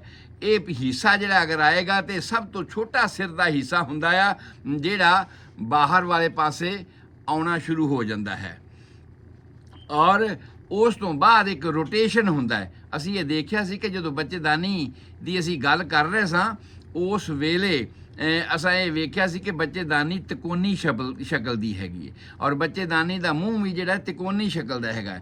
ਇੱਥੇ ਉਸ ਦਾ ਕੰਮ ਕਿਉਂਕਿ ਅੰਦਰ ਫਾਈਬਰ ਤਾਂ ਉਸੇ ਤਰ੍ਹਾਂ ਦੇ ਬਣੇ ਹੋਏ ਨੇ ਨਾ, ਤੇ ਉਸ ਵੇਲੇ ਬੱਚਾ ਇਸ ਪੋਜੀਸ਼ਨ ਤੇ ਆ ਕੇ 1/8 ਸਾਈਕਲ, ਸਾਡਾ ਪੂਰਾ ਸਰਕਲ ਹੁੰਦਾ 380 ਡਿਗਰੀ ਦਾ, ਅੱਧਾ ਸਾਈਕਲ ਹੁੰਦਾ 180 ਡਿਗਰੀ ਦਾ, 180 ਡਿਗਰੀ ਦਾ ਵੀ ਅੱਧਾ ਹੁੰਦਾ 90 ਡਿਗਰੀ ਦਾ, 90 ਡਿਗਰੀ ਦਾ ਲੰਬ ਕੋਣ ਜਿਹਨੂੰ ਅਸੀਂ ਕਹਿੰਦੇ ਆ। ਪਰ ਬੱਚਾ 1/8 ਯਾਨੀ 45 ਡਿਗਰੀ ਤੇ ਘੁੰਮਦਾ ਹੈ ਇਸ ਵੇਲੇ ਆ ਕੇ ਆਪਣੇ ਆਪ। ਤੁਸੀਂ ਉਸ ਨੂੰ ਸਿਰਫ ਸਪੋਰਟ ਕਰਨਾ ਹੈ। ਕੁਦਰਤ ਦਾ ਆਪਣਾ ਸੁਭਾਅ ਹੈ ਕਿ ਉਸ ਨੇ ਇਹਦੇ ਵਿੱਚ ਮੂਵ ਕਰਨਾ ਇਸ ਕਰਕੇ ਆ ਕਿ ਆਕਸੀਪੁੱਟ ਉਹਦੀ ਖੁੱਤੀ ਜਿਹੜੀ ਹੈ ਬਾਹਰ ਆ ਰਹੀ ਹੈ, ਜਿਹੜਾ ਸਭ ਤੋਂ ਛੋਟਾ ਪੋਰਸ਼ਨ ਹੈ ਉਹ ਬਾਹਰ ਆ ਰਿਹਾ ਆ, ਤੇ ਜਿਹੜਾ ਉਹਦਾ ਮੋਢਾ ਹੈਗਾ ਆ ਉਹ ਇੱਕ ਪਾਸੇ ਆ ਕੇ ਤੇ ਸਾਹਮਣੇ ਸਾਡੀ ਜਿਹੜੀ ਸਿੰਫਾਈਸਿਸ ਪਿਊਬਸ ਦੀ ਹੱਡੀ ਹੈ ਜਿਹੜੀ ਅਸੀਂ ਵੇਖਦੇ ਹਾਂ ਮਾਂ ਦੇ ਜਣਨ ਅੰਗਾਂ ਦੇ ਬਿਲਕੁਲ ਉੱਪਰ ਵਾਲੇ ਪਾਸੇ ਹੱਡੀ ਹੈ ਜਿੱਥੇ ਅਸੀਂ ਨਾਲਾ ਬੰਨ੍ਹਨੇ ਆ ਜਾਂ ਬੈਲਟ ਬੰਨ੍ਹਨੇ ਆ, ਉਹ ਇੱਕ ਤਿਕੋਣ ਦੀ ਸ਼ਕਲ ਵਿੱਚ ਬਣੀ ਹੋਈ ਹੈ ਔਰ ਉਸ ਥਾਂ ਤੇ ਸਾਡੇ ਕੋਲ ਗੈਪ ਜ਼ਿਆਦਾ ਹੈਗਾ ਜਿਸ ਵਿੱਚ ਜਦੋਂ ਮੋਢਾ ਆ ਕੇ ਰੋਟੇਸ਼ਨ ਇੱਕ 1/8 ਸਾਈਕਲ ਦਾ ਲਏਗਾ 45 ਡਿਗਰੀ ਦਾ, ਉਹ ਜਦੋਂ ਸਾਈਕਲ ਮੂਵ ਕਰੇਗਾ ਤੇ ਉਸ ਵੇਲੇ ਉਹ ਮੋਢਾ ਉਹਦਾ ਉਸ ਜਗ੍ਹਾ ਤੇ ਆ ਜਾਏਗਾ। ਉਸ ਵਕਤ ਇਹ ਆਸਾਨੀ ਹੋਏਗੀ ਕਿ ਤੁਸੀਂ ਆਪਣੀ ਇੰਡੈਕਸ ਫਿੰਗਰ, ਆਪਣੀ ਜਿਹੜੀ ਅੰਗੂਠੇ ਦੇ ਨਾਲ ਦੀ ਉਂਗਲੀ ਹੈ ਉਹਨੂੰ ਉਹਦੇ ਕੱਛ ਵਿੱਚ ਪਾ ਕੇ ਤੇ ਉਸ ਨੂੰ ਜਿਹੜੀ ਹੈ ਸਪੋਰਟ ਦੇ ਸਕੋ, ਖਿੱਚਣ ਦੀ ਕੋਸ਼ਿਸ਼ ਕਰੋ, ਪ੍ਰੈਸ਼ਰ ਦਿਓ ਥੋੜ੍ਹਾ ਜਿਹਾ। ਪਰ ਯਾਦ ਰੱਖੋ ਪੇਨ ਜਦੋਂ ਦਰਦ ਬਹੁਤ ਜ਼ਿਆਦਾ ਤੇਜ਼ੀ ਦੇ ਉੱਪਰ ਹੈ ਉਸ ਵੇਲੇ ਨਹੀਂ ਕਰਨਾ, ਉਸ ਵੇਲੇ ਇਨ ਬਿਟਵੀਨ ਦੀ ਪੇਨਸ ਇਹ ਤਰੀਕਾਕਾਰ ਤੁਸੀਂ ਅਪਣਾਉਣਾ ਹੈ। ਇਨ ਬਿਟਵੀਨ ਤਰੀਕਾਕਾਰ ਜੋ ਤੁਸੀਂ ਅਪਣਾਓਗੇ ਤੇ ਉਸ ਵੇਲੇ ਤੁਹਾਨੂੰ ਆਪਣੇ ਆਪ ਉਂਗਲੀ ਨੂੰ, ਜਿਨ੍ਹਾਂ ਡਾਕਟਰਾਂ ਨੇ ਜਾਂ ਜਿਨ੍ਹਾਂ ਨਰਸਿਸ ਨੇ, ਜਿਨ੍ਹਾਂ ਦਾਈਆਂ ਨੇ ਐਕਸਪੀਰੀਅੰਸ ਕੀਤਾ ਹੈ ਉਹਨਾਂ ਨੂੰ ਇਹ ਪਤਾ ਹੋਏਗਾ ਕਿ ਉਸੇ ਵੇਲੇ ਹੀ ਜਦੋਂ ਤੁਸੀਂ ਉਂਗਲੀ ਨਾਲ ਸਪੋਰਟ ਦੇ ਕੇ ਸਿਰ ਨੂੰ ਬਾਹਰ ਲਿਆ ਤੇ ਸਿਰ ਦੀ ਸਪੋਰਟ ਕਰੀ, ਸਿਰ ਨੂੰ ਉੱਪਰ ਵਾਲੇ ਪਾਸੇ ਕੀਤਾ, ਇੱਕ 1/8 ਦਾ ਸਾਈਕਲ ਉਲਟ ਪਾਸੇ ਫਿਰ ਬੱਚਾ ਘੁੰਮਦਾ ਆ ਜਿਹਨੂੰ ਅਸੀਂ ਕਹਿੰਦੇ ਆ 1/8 ਸਾਈਕਲ ਉਹਨੇ ਫਿਰ ਘੁੰਮ ਗਿਆ ਤੇ ਜਿਹੜਾ ਦੂਸਰਾ ਮੋਢਾ ਉਹਦਾ ਬਾਹਰ ਆਉਣਾ ਸ਼ੁਰੂ ਹੋ ਜਾਂਦਾ ਹੈ। ਤੋ ਇਸ ਤਰ੍ਹਾਂ ਕਰਕੇ ਜਿਹੜੀ ਬੱਚੇ ਦੀ ਡਿਲੀਵਰੀ ਹੈ ਉਹ ਨਾਰਮਲ ਬੱਚੇ ਦੀ ਡਿਲੀਵਰੀ ਇਸ ਟਾਈਪ ਤੇ ਹੋ ਜਾਂਦੀ ਹੈ। ਸੋ 3rd ਸਟੇਜ ਦੇ ਵਿੱਚ ਅਸੀਂ ਪ੍ਰੀਕਾਸ਼ਨ ਇਹ ਲੈਣਾ ਹੁੰਦਾ ਆ ਕਿ ਅਗਰ ਨਾਰਮਲ ਲੇਬਰ ਪੇਨਸ ਚੱਲ ਰਹੀਆਂ ਹਨ, ਨਾਰਮਲ ਲੇਬਰ ਪੇਨਸ ਚੱਲਦਿਆਂ ਹੋਇਆਂ, ਅਗਰ ਨਾਰਮਲ ਪੇਨਸ ਦੇ ਚੱਲਦਿਆਂ ਹੋਇਆਂ ਵੀ ਡਿਲੀਵਰੀ ਲੇਟ ਹੋ ਰਹੀ ਹੈ, ਕਿਉਂਕਿ ਪਹਿਲੀ ਸਟੇਜ ਦਾ ਅਸੀਂ ਟਾਈਮ ਰੱਖਿਆ ਸੀਗਾ 12 ਤੋਂ 16 ਘੰਟੇ, ਜਿਹੜੀਆਂ ਫਸਟ ਟਾਈਮ ਮਾਂ ਬਣਨ ਜਾ ਰਹੀਆਂ ਨੇ ਉਹਨਾਂ ਵਾਸਤੇ ਅਸੀਂ 16 ਘੰਟੇ ਤੱਕ ਦਾ ਵੀ ਸਮਾਂ ਵੇਟ ਕਰ ਸਕਦੇ ਹਾਂ। ਪਰ ਜਿਹੜੀਆਂ ਮਾਵਾਂ ਪਹਿਲੀ ਦਫਾ ਨਹੀਂ ਅੱਗੇ ਵੀ ਬੱਚੇ ਜੰਮੇ ਨੇ ਉਹਨਾਂ ਦਾ ਸਮਾਂ ਅਸੀਂ ਸਮਝਦੇ ਹਾਂ ਕਿ 12 ਘੰਟੇ ਵੱਧ ਤੋਂ ਵੱਧ ਹੁੰਦਾ ਆ, ਬਲਕਿ ਇਸ ਤੋਂ ਵੀ ਘੱਟ ਹੁੰਦਾ ਹੈ। ਔਰ ਇਸ ਸਮੇਂ ਦੇ ਮੁਤਾਬਕ ਅਸੀਂ ਉਸ ਨੂੰ ਵਾਚ ਕਰਨਾ ਹੁੰਦਾ ਹੈ। ਪਰ ਜੇ ਇਹ ਸਮਾਂ ਜ਼ਿਆਦਾ ਲੱਗ ਰਿਹਾ ਹੈ, ਜਿਹੜਾ 2nd ਸਟੇਜ ਹੈ ਉਹਦਾ ਸਮਾਂ ਹੁੰਦਾ ਹੈ 20 ਮਿੰਟਾਂ ਤੋਂ ਲੈ ਕੇ, ਭਾਵ ਮੈਕਸੀਮਮ ਤੁਸੀਂ ਕਹਿ ਸਕਦੇ ਹੋ ਅੱਧੇ ਘੰਟੇ ਤੋਂ ਲੈ ਕੇ 2 ਘੰਟਿਆਂ ਤੱਕ ਦਾ। ਜਿਹੜੀਆਂ ਫਸਟ ਟਾਈਮ ਮਾਂ ਬਣਨ ਜਾ ਰਹੀਆਂ ਨੇ ਉਹਨਾਂ ਵਾਸਤੇ ਇਹ ਸਮਾਂ ਜਿਹੜਾ ਆ ਉਹ ਕੇਵਲ ਜਿਹੜਾ ਹੈ ਉਹ 2 ਘੰਟੇ ਮੈਕਸੀਮਮ ਹੋ ਸਕਦਾ ਆ। ਪਰ ਜਿਹੜੀਆਂ ਮਾਵਾਂ ਅੱਗੇ ਵੀ ਬਣ ਚੁੱਕੀਆਂ ਨੇ ਉਹਨਾਂ ਵਾਸਤੇ ਅਸੀਂ 20 ਮਿੰਟ ਦਾ ਸਮਾਂ ਇਸ ਨੂੰ ਰੱਖ ਸਕਦੇ ਹਾਂ ਤੇ 20 ਮਿੰਟ ਦੇ ਸਮੇਂ ਦੇ ਵਿੱਚ ਅਸੀਂ ਉਸ ਨੂੰ ਜਿਹੜਾ ਹੈ ਕਿ ਦੇਖਣਾ ਹੈ ਕਿ ਕੀ ਡਿਲੀਵਰੀ ਨਾਰਮਲ ਹੋ ਗਈ। ਉਸ ਸਮੇਂ ਦੇ ਵਿੱਚ ਸਾਡੀ ਇਹ ਉਸ ਵੇਲੇ ਦੀ ਵਾਚ ਹੋਣੀ ਚਾਹੀਦੀ ਹੈ ਕਿ ਬੱਚਾ ਨਾਰਮਲ ਡਿਲੀਵਰ ਹੋ ਗਿਆ। ਬੱਚਾ ਨਾਰਮਲ ਡਿਲੀਵਰ ਹੋ ਗਿਆ ਤੇ ਉਸ ਤੋਂ ਪਹਿਲੀ ਕੰਡੀਸ਼ਨ ਸਾਡੀ ਇਹ ਆ ਕਿ ਬੱਚੇ ਦੇ ਨਿਕਾਸ ਰਾਹਾਂ ਨੂੰ ਦੇਖਣਾ ਤੇ ਸਾਫ਼ ਕਰਨਾ। ਇਹ ਅਸੀਂ ਮਾਂ ਦੇ ਜਿਹੜੇ ਨਿਕਾਸ ਰਾਹ ਸੀ ਉਹਨਾਂ ਨੂੰ ਐਂਟੀਸੈਪਟਿਕ ਪਹਿਲਾਂ ਕਰ ਲਿਆ ਸੀਗਾ। ਮਾਂ ਦੇ ਲੋਅਰ ਐਬਡੋਮਨ ਨੂੰ, ਜਨਨ ਅੰਗਾਂ ਨੂੰ, ਥਾਈਜ਼ ਨੂੰ ਅਸੀਂ ਪਹਿਲਾਂ ਐਂਟੀਸੈਪਟਿਕ ਲੋਸ਼ਨ ਨਾਲ ਧੋ ਲਿਆ ਸੀਗਾ। ਹੁਣ ਬੱਚਾ ਬਾਹਰ ਆਇਆ ਹੈ ਤਾਂ ਕਿ ਬੱਚੇ ਨੂੰ ਕੋਈ ਮਾਂ ਦਾ ਇਨਫੈਕਸ਼ਨ ਨਾ ਹੋਵੇ, ਇਸ ਕਰਕੇ ਅਸੀਂ ਉਸ ਦੀਆਂ ਅੱਖਾਂ ਨੂੰ ਸਾਫ਼ ਕਰਦੇ ਹਾਂ, ਉਸ ਦੇ ਨਿਕਾਸ ਰਾਹਾਂ ਨੂੰ ਸਾਫ਼ ਕਰਦੇ ਹਾਂ। ਨੱਕ ਦਾ ਜਿਵੇਂ ਹੈ ਤਾਂ ਨੱਕ ਨੂੰ ਸਾਫ਼ ਕਰਦੇ ਹਾਂ, ਇਸੇ ਤਰ੍ਹਾਂ ਉਸ ਦੇ ਮੂੰਹ ਨੂੰ ਸਾਫ਼ ਕਰਦੇ ਹਾਂ ਤਾਂ ਕਿ ਕੋਈ ਜਾਲਾ ਜਾਂ ਕੋਈ ਐਸੀ ਚੀਜ਼ ਉਹਦੇ ਮੂੰਹ ਦੇ ਵਿੱਚ ਨਾ ਆਈ ਹੋਵੇ। ਕੁਝ ਹਾਲਾਤਾਂ ਦੇ ਵਿੱਚ ਜਿੱਥੇ ਅਸੀਂ ਕੰਪਲੀਕੇਸ਼ਨ ਦੀ ਗੱਲ ਕਰਾਂਗੇ ਤੇ ਕਈ ਵਾਰ ਮਿਕੋਨੀਅਮ ਉਸ ਨੂੰ ਕਹਿੰਦੇ ਆ, ਜਿਹੜਾ ਪਹਿਲਾ ਬੱਚੇ ਦਾ ਟੱਟੀ ਹੁੰਦੀ ਹੈ, ਬੱਚੇ ਦਾ ਪਹਿਲਾ ਮਲ ਹੁੰਦਾ ਆ, ਉਸ ਨੂੰ ਕਹਿੰਦੇ ਆ। ਉਹ ਕਈ ਵਾਰ ਪ੍ਰੈਸ਼ਰ ਦੇ ਨਾਲ ਨਿਕਲ ਜਾਂਦਾ ਹੈ ਤੇ ਉਹ ਐਮਨੀਓਟਿਕ ਫਲੂਇਡ ਦੇ ਵਿੱਚ ਆ ਜਾਂਦਾ ਆ। ਐਮਨੀਓਟਿਕ ਫਲੂਇਡ ਦੇ ਵਿੱਚ ਆਉਣ ਨਾਲ ਕਈ ਵਾਰ ਬੱਚੇ ਦੇ ਮੂੰਹ ਵਿੱਚ ਵੀ ਜਾ ਸਕਦਾ ਆ। ਤਾਂ ਇਸ ਨੂੰ ਉਸ ਵੇਲੇ ਅਸੀਂ ਵਾਚ ਕਰਨਾ ਹੁੰਦਾ ਆ। ਬੱਚੇ ਦੀ ਡਿਲੀਵਰੀ ਤੋਂ ਬਾਅਦ ਅਸੀਂ ਵੇਖਣਾ ਹੈ ਕਿ ਕੀ ਸਾਰੇ ਬਾਹਰੀ ਦਿਸਦੇ ਅੰਗ ਉਹਦੇ ਨਾਰਮਲ ਹਨ। ਅਸੀਂ ਉਹਨੂੰ ਕਹਿੰਦੇ ਆ ਐਨਾਮਲੀਜ਼। ਐਨਾਮਲੀਜ਼ ਦਾ ਮਤਲਬ ਇਹ ਆ ਕਿ ਕਮੀਆਂ ਕੁਝ ਰਹਿ ਗਈਆਂ ਨੇ ਬੱਚੇ ਦੀ ਬਣਤਰ ਦੇ ਵਿੱਚ। ਜਦੋਂ ਕੁਦਰਤ ਉਸ ਨੂੰ ਬਣਾ ਰਹੀ ਸੀ, ਉਹਨੇ ਪੂਰੇ ਸਮੇਂ ਦੇ ਵਿੱਚ ਉਹਨੂੰ ਪੂਰਾ ਕਰਨਾ ਸੀ, ਜਾਂ ਤੇ ਸਮਾਂ ਘੱਟ ਰਹਿ ਗਿਆ ਜਾਂ ਕੁਝ ਹੋਰ ਕਮੀਆਂ ਪੇਸ਼ੀਆਂ ਆ ਗਈਆਂ, ਜਿਹਦੇ ਕਰਕੇ ਬੱਚੇ ਦੀ ਬਣਤਰ ਦੇ ਵਿੱਚ ਬਹੁਤ ਸਾਰੀਆਂ ਕਮੀਆਂ ਰਹਿ ਗਈਆਂ, ਜਿਹੜੀਆਂ ਅੱਜ ਕੱਲ੍ਹ ਅਸੀਂ ਡਾਕਟਰ ਲੋਕ ਵੇਖਦੇ ਹਾਂ। ਔਰ ਉਹਨਾਂ ਕਮੀਆਂ ਨੂੰ ਚੈੱਕ ਕਰਨਾ ਸਾਡਾ ਫਰਜ਼ ਬਣਦਾ ਆ ਕਿ ਬੱਚੇ ਦੀ ਡਿਲੀਵਰੀ ਹੋ ਗਈ ਤੇ ਬੱਚੇ ਨੂੰ ਅਸੀਂ ਹੁਣ ਡਿਲੀਵਰ ਕਰਨ ਤੋਂ ਬਾਅਦ ਪਹਿਲਾਂ ਫਟਾਫਟ ਇਹਨਾਂ ਚੀਜ਼ਾਂ ਨੂੰ ਦੇਖੀਏ। ਪਹਿਲਾਂ ਤਾਂ ਬੱਚੇ ਦੀਆਂ ਅੱਖਾਂ ਨੂੰ ਸਾਫ਼ ਕਰੀਏ ਕਿਸੇ ਵੀ ਲੋਸ਼ਨ ਦੇ ਨਾਲ, ਜਿਹਦੇ ਨਾਲ ਹੀ ਬੱਚੇ ਦੇ ਵਿੱਚ ਕੋਈ ਬਾਹਰ ਦਾ ਜਾਲਾ ਜਾਂ ਕੁਝ ਐਸੀ ਚੀਜ਼ ਉਹਦੇ ਵਿੱਚ ਨਾ ਲੱਗੀ ਹੋਵੇ। ਇਸੇ ਤਰ੍ਹਾਂ ਹੀ ਬੱਚੇ ਦੇ ਮੂੰਹ ਨੂੰ ਸਾਫ਼ ਕਰਨਾ ਹੈ, ਨੱਕ ਨੂੰ ਸਾਫ਼ ਕਰਨਾ ਹੈ, ਤਾਂ ਕਿ ਬੱਚੇ ਨੂੰ ਅਗਰ ਜਦੋਂ ਪ੍ਰੈਸ਼ਰ ਆਉਂਦਾ ਹੈ ਤੇ ਬੱਚਾ ਚੀਕਦਾ ਹੈ। ਮੈਂ ਦੱਸਿਆ ਸੀ ਕਿ ਬੱਚੇ ਦੀ ਚੀਕ ਵੱਜਦੀ ਇਸ ਕਰਕੇ ਕਿ ਜਦੋਂ ਬਾਹਰਲੇ ਇਨਵਾਇਰਮੈਂਟ 'ਚ ਆਉਂਦਾ ਤੇ ਇਨਵਾਇਰਮੈਂਟ ਦਾ ਜਿਹੜਾ ਸਾਡਾ ਪ੍ਰੈਸ਼ਰ ਹੈਗਾ ਆ 480 mm ਆਫ HG, ਅਸੀਂ ਇਹਨੂੰ ਕਹਿੰਦੇ ਹਾਂ ਮਰਕਰੀ ਦਾ ਪ੍ਰੈਸ਼ਰ, ਜਿਹੜਾ ਸਾਡੇ ਇਨਵਾਇਰਮੈਂਟ ਦਾ ਸਾਡੇ ਉੱਪਰ ਹਮੇਸ਼ਾ ਹੀ ਰਹਿੰਦਾ ਹੈਗਾ ਆ। ਜਦੋਂ ਉਹ ਬੱਚੇ ਦੇ ਉੱਪਰ ਪੈਂਦਾ, ਕਿਉਂਕਿ ਮਾਂ ਦੇ ਪੇਟ ਵਿੱਚ ਤਾਂ ਘੁੰਮ ਰਿਹਾ ਸੀ, ਉਹਨੂੰ ਇਸ ਗੱਲ ਦਾ ਕੋਈ ਪਤਾ ਨਹੀਂ ਸੀ ਲੱਗ ਰਿਹਾ, ਪਰ ਹੁਣ ਤੇ ਉਹਨੂੰ ਇਹ ਮਹਿਸੂਸ ਹੋਇਆ ਇਸ ਇਨਵਾਇਰਮੈਂਟ 'ਚ ਸਾਡੇ ਨਾਲ ਉਹ ਸ਼ਾਮਲ ਹੋਇਆ।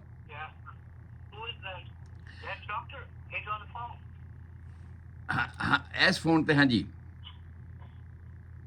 ਮੈਂ ਔਨ ਹੀ ਕਰਿਆ ਹੋਇਆ, ਤੁਸੀਂ ਵਾਰ-ਵਾਰ ਕੱਟ ਕੇ ਕਰ ਰਹੇ ਹੋ, ਡਿਸਟਰਬੈਂਸ।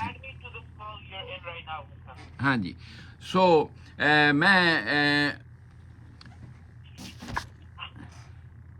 ਜਿਸ ਫੋਨ ਤੋਂ ਮੈਂ ਤੁਹਾਡੇ ਨਾਲ ਗੱਲ ਕਰ ਰਿਹਾ ਹਾਂ, ਤੁਸੀਂ ਉਸ ਫੋਨ ਦੇ ਉੱਪਰ ਮਿਲਾਓਗੇ ਤੇ ਫਿਰ ਤੁਸੀਂ ਸੁਣ ਸਕਦੇ ਹੋ ਉਸ ਨੂੰ ਲਾਈਵ। ਸੋ ਮੈਂ ਗੱਲ ਕਰ ਰਿਹਾ ਸੀ ਸੈਕੰਡ ਸਟੇਜ ਦੀ, ਵੀ ਸੈਕੰਡ ਸਟੇਜ ਦੇ ਵਿੱਚ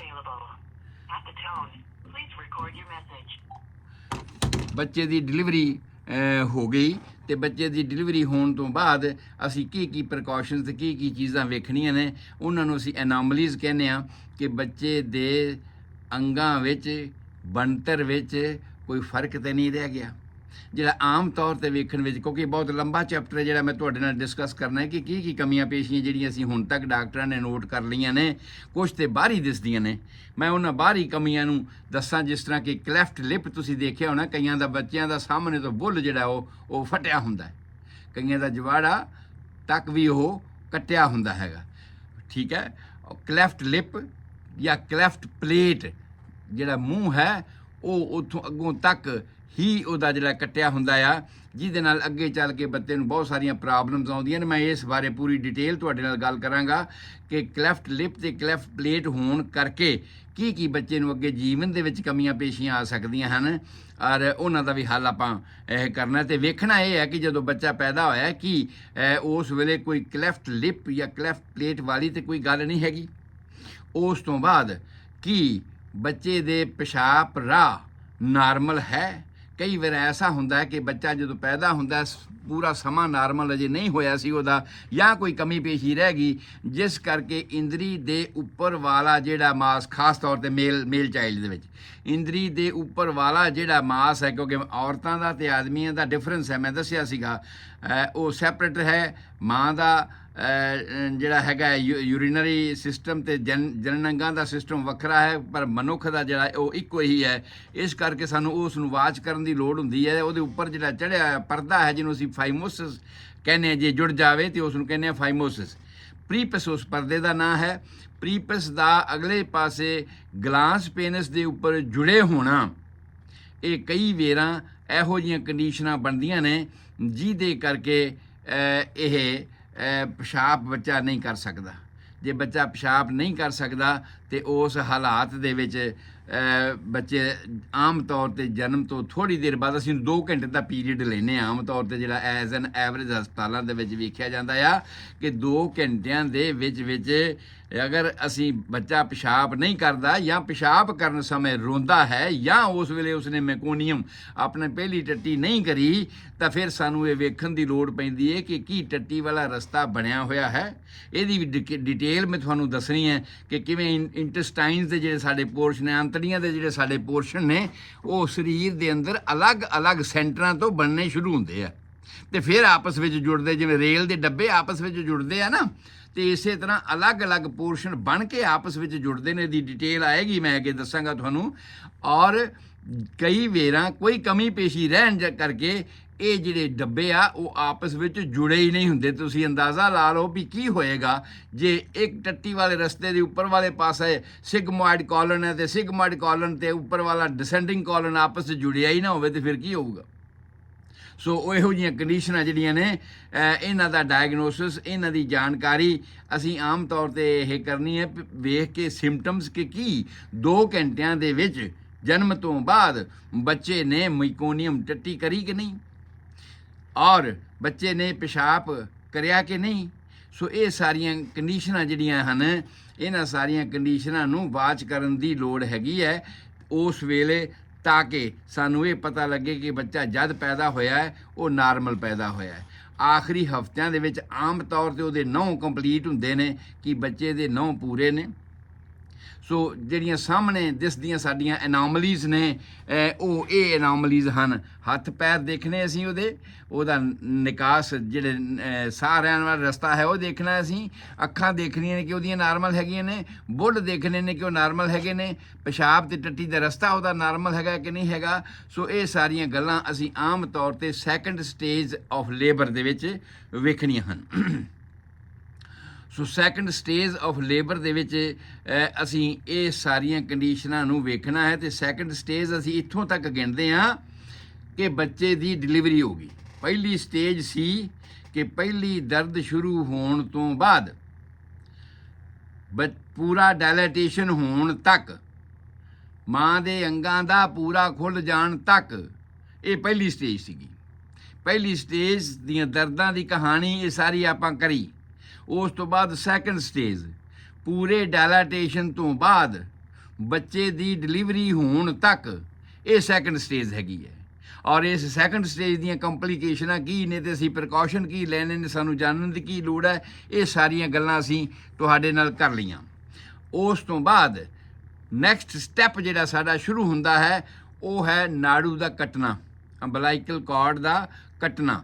ਤੇ ਅੰਬਲਾਈਕਲ ਕਾਰਡ ਜਿਹੜੀ ਹੈ ਉਹ ਅਸੀਂ ਆਮ ਤੌਰ 'ਤੇ 2 ਇੰਚ ਜਗ੍ਹਾ ਬੱਚੇ ਵਾਲੇ ਪਾਸਿਓਂ ਛੱਡ ਕੇ, ਬੱਚੇ ਦੀ ਧੁੰਨੀ ਤੋਂ 2 ਇੰਚ ਜਗ੍ਹਾ ਛੱਡ ਕੇ, ਇਸ ਨੂੰ ਦੋਵੇਂ ਪਾਸੇ ਤੋਂ ਕਲੈਂਪ ਕਰਕੇ ਫੇਰ ਕੱਟਦੇ ਹਾਂ ਪੂਰੀ ਤਰ੍ਹਾਂ ਪ੍ਰੀਕਾਸ਼ਨ, ਤਾਂ ਕਿ ਦੂਸਰੇ ਪਾਸੇ ਵੀ ਸੈਪਟਿਕ ਨਾ ਜਾਵੇ, ਬੱਚੇ ਵਾਲੇ ਪਾਸੇ ਵੀ ਕੋਈ ਇਨਫੈਕਸ਼ਨ ਕਿਸੇ ਤਰ੍ਹਾਂ ਦਾ ਨਾ ਹੋ ਸਕੇ। ਇਹ ਸੈਪਟਿਕ ਮੇਜਰਸ ਅਡਾਪਟ ਕਰਕੇ ਤੇ ਅਸੀਂ ਉਸ ਨੂੰ ਕੱਟ ਕਰਦੇ ਹਾਂ। ਬਹੁਤ ਸਾਰੇ ਥਾਵਾਂ 'ਤੇ ਇਹ ਸਵਾਲ ਮੇਰੇ ਤੋਂ ਵੀ, ਜਦੋਂ ਕਿਉਂਕਿ ਮੈਂ ਮਾਨਵ ਕੇਂਦਰ ਹੋਮਿਓਪੈਥਿਕ ਮੈਡੀਕਲ ਕਾਲਜ ਦੇ ਵਿੱਚ ਜਦੋਂ ਲੈਕਚਰਰ ਸੀ ਉਸ ਵੇਲੇ, ਔਰ ਚੀਫ ਮੈਡੀਕਲ ਅਫਸਰ ਦੀ ਪੋਸਟ ਸੀ, ਡਿਲੀਵਰੀਆਂ ਰੋਜ਼ਾਨਾ ਹੀ ਮੇਰੇ ਕੋਲੇ ਹੁੰਦੀਆਂ ਸੀਗੀਆਂ ਹੌਸਪੀਟਲ ਦੇ ਵਿੱਚ। ਤੇ ਕਈ ਲੋਕ ਇਹ ਕੁਐਸਚਨ ਕਰਦੇ ਸੀ, ਕਿਉਂਕਿ ਉਹ ਮੇਰਾ ਐਕਸਪੀਰੀਅੰਸ ਇਸ ਗੱਲ ਦੇ ਵਿੱਚ ਸੀ, ਇਸ ਕਰਕੇ ਜ਼ਿਆਦਾਤਰ ਕੇਸਿਸ ਮੇਰੇ ਕੋਲ ਹੀ ਇਸ ਟਾਈਪ ਦੇ ਤੇ ਕੰਪਲੀਕੇਟਡ ਆਉਂਦੇ ਸੀ। ਔਰ ਪਲੇਸੈਂਟਾ ਪ੍ਰੀਵੀਆ ਵਰਗੇ ਕੇਸ ਜਿਹੜੇ ਕੰਪਲੀਕੇਟਡ ਆਮ ਤੌਰ 'ਤੇ ਹੌਸਪੀਟਲਾਂ ਦੇ ਵਿੱਚ ਡਾਕਟਰ ਵੀ ਕਰਨ ਤੋਂ ਇਨਕਾਰ ਕਰ ਦਿੰਦੇ, ਉਹ ਮੇਰੇ ਕੋਲ ਆਉਂਦੇ ਸੀ। ਬਰੀਜ ਪ੍ਰੈਜੈਂਟੇਸ਼ਨ ਦੀ ਅੱਗੇ ਮੈਂ ਤੁਹਾਡੇ ਨਾਲ ਗੱਲ ਕਰਨੀ ਹੈ ਕਿ ਬੱਚਾ ਪੁੱਠਾ ਪੈਦਾ ਹੋ ਰਿਹਾ ਜੀ, ਇਹੋ ਜਿਹੀਆਂ ਕੰਡੀਸ਼ਨਾਂ ਵਾਲੇ ਬੱਚੇ ਵੀ ਮੇਰੇ ਕੋਲ ਆਉਂਦੇ ਸੀ ਔਰ ਡਿਲੀਵਰੀਆਂ ਹੋਈਆਂ। ਕੁਦਰਤ ਦੀ ਬਹੁਤ ਬਖਸ਼ਿਸ਼ ਰਹੀ ਇਸ ਗੱਲ ਦੇ, ਇਸ ਲਾਈਨ ਦੇ ਨੌਲੇਜ ਕਰਕੇ ਕਿ ਉਹ ਸਾਰਾ ਕੁਝ ਹੁੰਦਾ ਰਿਹਾ। ਸੋ ਉਹਨਾਂ ਜੋ ਹਸਪਤਾਲ ਦੇ ਉਸ ਵੇਲੇ ਦੇ ਤਜਰਬੇ ਸੀ, ਉਹਨਾਂ ਦੇ ਬੇਸ 'ਤੇ ਆ ਸਾਰੀਆਂ ਗੱਲਾਂ ਜਿਹੜੀਆਂ ਮੈਂ ਤੁਹਾਡੇ ਨਾਲ ਕਰ ਰਿਹਾ ਹਾਂ ਕਿ ਉਹਨਾਂ ਹਾਲਾਤਾਂ ਦੇ ਵਿੱਚ ਕੀ ਕੈਸਾ ਹੋ ਸਕਦਾ ਹੈ। ਸੋ ਸੈਕੰਡ ਸਟੇਜ ਜਿਹੜੀ ਹੈ ਲੇਬਰ ਦੀ ਅਸੀਂ ਕਵਰ ਕੀਤੀ ਤੇ ਪਹੁੰਚ ਗਏ ਹਾਂ ਕਿ ਅੰਬਲਾਈਕਲ ਕਾਰਡ ਨੂੰ ਅਸੀਂ ਕੱਟਿਆ। ਇਸ ਨੂੰ ਗੋਲਡਨ ਆਵਰ ਅਸੀਂ ਮੈਡੀਕਲ ਟਰਮ ਦੇ ਵਿੱਚ ਅਸੀਂ ਇਹਨੂੰ ਕਹਿੰਦੇ ਆ 골ਡਨ ਆਵਰਸ। ਇਹ 골ਡਨ ਆਵਰਸ ਨੇ। ਅੱਜ ਉਹ ਸਮਾਂ ਆ ਕਿ ਬੱਚਾ ਮਾਂ ਦੇ ਆਸਰੇ ਤੋਂ ਬਿਨਾਂ ਜਿਉਣਾ ਸਿੱਖੇਗਾ। ਹੁਣ ਤੱਕ ਮਾਂ ਦੇ ਆਸਰੇ ਨਾਲ ਜਿਉਂਦਾ ਰਿਹਾ ਹੈ, ਹੁਣ ਇਹਨੇ ਮਾਂ ਦੇ ਆਸਰੇ ਤੋਂ ਬਿਨਾਂ ਜਿਉਣਾ ਹੈ। ਕਲੈਂਪ ਕਰਨ ਤੋਂ ਪਹਿਲਾਂ ਅਸੀਂ ਇਹ ਵੇਖ ਲੈਂਦੇ ਹਾਂ ਕਿ ਜਿਹੜੀ ਉਸ ਕੌਰਡ ਦੇ ਵਿੱਚ ਪਲਪੇਸ਼ਨ ਹੋ ਰਿਹਾ ਸੀ, ਮਾਂ ਦੇ ਹਾਰਟ ਦੇ ਨਾਲ ਸਿੰਕਰੋਨਸ ਲਗਾਤਾਰ ਉਸ ਬੀਟ ਦੇ ਮੁਤਾਬਕ ਇੱਕ ਪਲਪੇਸ਼ਨ ਹੋ ਰਿਹਾ ਸੀ, ਔਰ ਉਹ ਪਲਪੇਸ਼ਨ ਜਿਹੜਾ ਹੈ ਹੋ ਰਿਹਾ ਹੈ ਕਿ ਬੰਦ ਹੋ ਗਿਆ। ਜਦੋਂ ਉਹ ਬੰਦ ਹੋ ਗਿਆ, ਉਹਦਾ ਪਰਪਸ, ਉਹਦਾ ਨਿਸ਼ਾਨੀ ਇਹ ਆ ਕਿ ਪਲਸੈਂਟਾ ਵੀ ਅੰਦਰ ਡੀਟੈਚ ਹੋ ਗਿਆ ਹੈ। ਮਾਂ ਨਾਲੋਂ ਕਨੈਕਸ਼ਨ ਅੰਦਰ ਪਲਸੈਂਟੇ ਦਾ ਵੀ ਟੁੱਟ ਗਿਆ ਤੇ ਹੁਣ ਇਹਦਾ ਉਹਦੇ ਨਾਲ ਸੰਬੰਧ ਨਹੀਂ ਰਿਹਾ ਤੇ ਅਸੀਂ ਉਸ ਨੂੰ ਇਸ ਤਰ੍ਹਾਂ ਕੱਟਦੇ ਹਾਂ। ਫਿਰ ਕੁਝ ਹਾਲਾਤਾਂ ਵਿੱਚ ਇੱਕ ਪ੍ਰੀਕਾਸ਼ਨ ਇਹ ਵੀ ਲਿਆ ਜਾਂਦਾ ਹੈ ਕਿ ਜੇ ਬੱਚਾ ਕਮਜ਼ੋਰ ਹੈ, ਵੀਕ ਹੈ, ਤਾਂ ਫਿਰ ਉਸ ਅੰਬਲਾਈਕਲ ਕਾਰਡ ਦਾ ਜਿਹੜਾ ਬਲੱਡ ਹੈ ਉਸ ਨੂੰ ਬੱਚੇ ਵਾਲੇ ਪਾਸੇ ਨਿਚੋੜ ਕੇ ਪ੍ਰੀਕਾਸ਼ਨ ਦੇ ਨਾਲ ਤੇ ਫਿਰ ਉਸ ਨੂੰ ਕਲੈਂਪ ਕੀਤਾ ਜਾਂਦਾ ਹੈ ਤਾਂ ਕਿ ਬੱਚੇ ਨੂੰ ਹੋਰ ਸਮਾਂ ਥੋੜ੍ਹਾ ਇਹ ਮਾਂ ਦੀ ਖੁਰਾਕ ਜਿਹੜੀ ਹੈ ਮਿਲ ਸਕੇ ਤੇ ਉਹਦੇ ਨਾਲ ਅੱਗੇ ਉਹ ਆਪਣੇ ਇਸ এনवायरमेंट ਦੇ ਵਿੱਚ ਐਡਜਸਟ ਕਰੇ। ਉਸ ਤੋਂ ਬਾਅਦ ਅਸੀਂ ਗੱਲ ਕਰੀ ਉਸ 골ਡਨ ਆਵਰ ਦੀ ਕਿ ਅਸੀਂ ਉਸ 골ਡਨ ਆਵਰ ਦੇ ਵਿੱਚ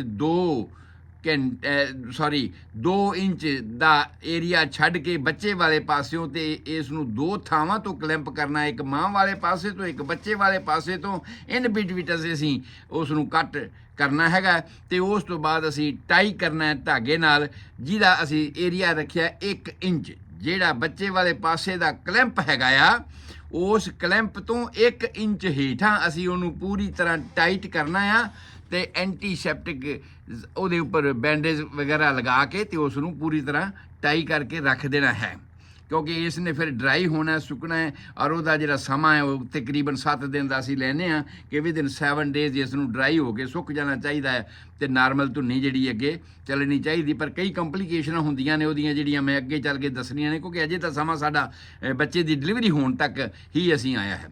ਉਸ ਤੋਂ ਬਾਅਦ ਬੱਚੇ ਦੀ ਡਿਲੀਵਰੀ ਹੋ ਗਈ, ਬੱਚੇ ਦੇ ਅਸੀਂ ਜਿਹੜੇ ਚੈੱਕਅਪ ਕਰਨੇ ਸੀਗੇ ਪੈਸੇਂਜਰ ਦੇ, ਜਿਹੜਾ ਆਇਆ ਹੈਗਾ ਉਹਦੀ ਸਾਰੀ ਚੈੱਕਅਪ ਹੋ ਗਈ।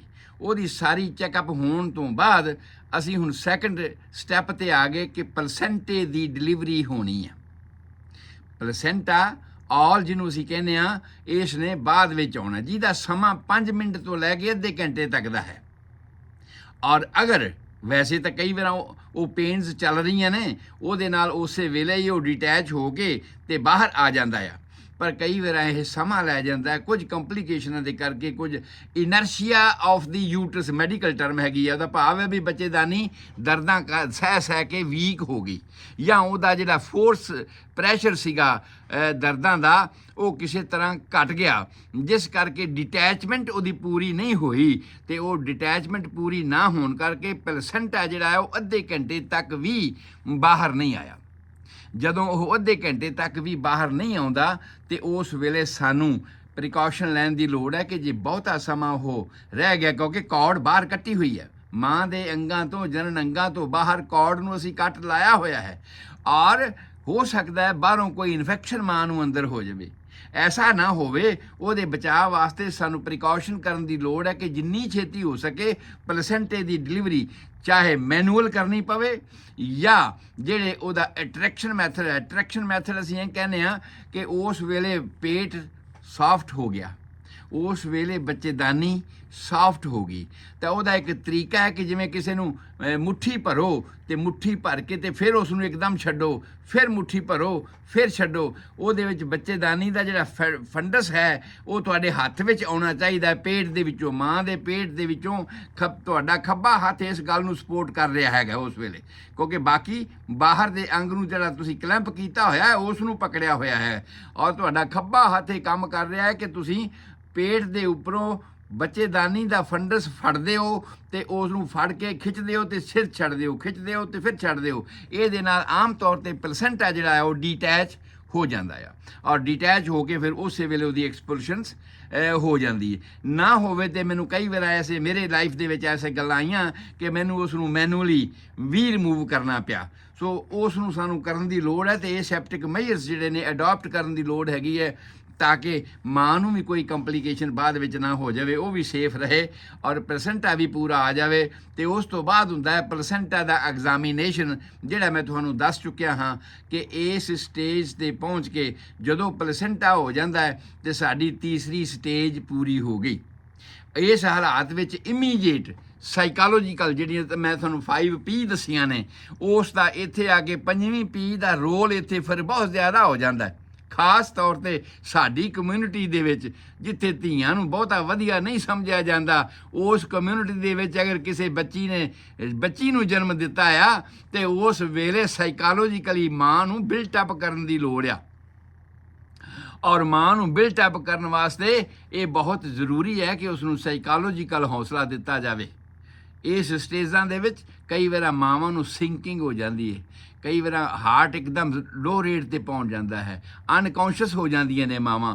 ਇਹ ਸਾਰੀਆਂ ਗੱਲਾਂ ਦਾ ਪ੍ਰੀਕਾਸ਼ਨ ਸਾਨੂੰ ਇਸ ਵੇਲੇ ਕਰਨ ਦੀ ਲੋੜ ਹੁੰਦੀ ਹੈ ਕਿ ਡੀਹਾਈਡਰੇਸ਼ਨ ਤਾਂ ਨਹੀਂ ਹੋ ਗਿਆ ਉਸ ਨੂੰ। ਉਸ ਤੋਂ ਬਾਅਦ ਨੈਕਸਟ ਤੇ ਇੰਪੋਰਟੈਂਟ ਗੱਲ ਜਿਹੜੀ ਯਾਦ ਰੱਖਣ ਵਾਲੀ ਹੈ, ਇੱਕ ਤਾਂ ਹੁੰਦਾ ਹੈ ਐਂਟੀਪਾਰਟਮ ਹੈਮਰੇਜ। ਅਜੇ ਡਿਲੀਵਰੀ ਹੋਈ ਨਹੀਂ, ਪਲੇਸੈਂਟਾ ਪ੍ਰੀਵੀਆ ਵਰਗੀ ਕੰਡੀਸ਼ਨ ਹੈਗੀ ਹੈ, ਜਾਂ ਮਾਂ ਦੇ ਅੰਦਰ ਦੇ ਜਨਨ ਅੰਗਾਂ ਵਿੱਚ ਕੋਈ ਲੈਸਰੇਸ਼ਨ, ਕੋਈ ਛਿੱਲਿਆ ਗਿਆ ਹੈ, ਪੰਜਾਬੀ 'ਚ ਕਹੋ ਛਿੱਲਿਆ ਗਿਆ ਹੈ, ਉਹਦੇ ਨਾਲ ਬਲੀਡਿੰਗ ਹੋ ਰਹੀ ਹੈ ਅਤੇ ਉਸ ਬਲੀਡਿੰਗ ਨੂੰ ਉਸ ਸਮੇਂ ਰੋਕਣਾ ਜਾਂ ਡਾਇਗਨੋਸ ਕਰਨਾ ਕਿ ਹੈ ਕਿੱਥੋਂ, ਇਹ ਜਾਣਨਾ ਬਹੁਤ ਜ਼ਰੂਰੀ ਹੈ।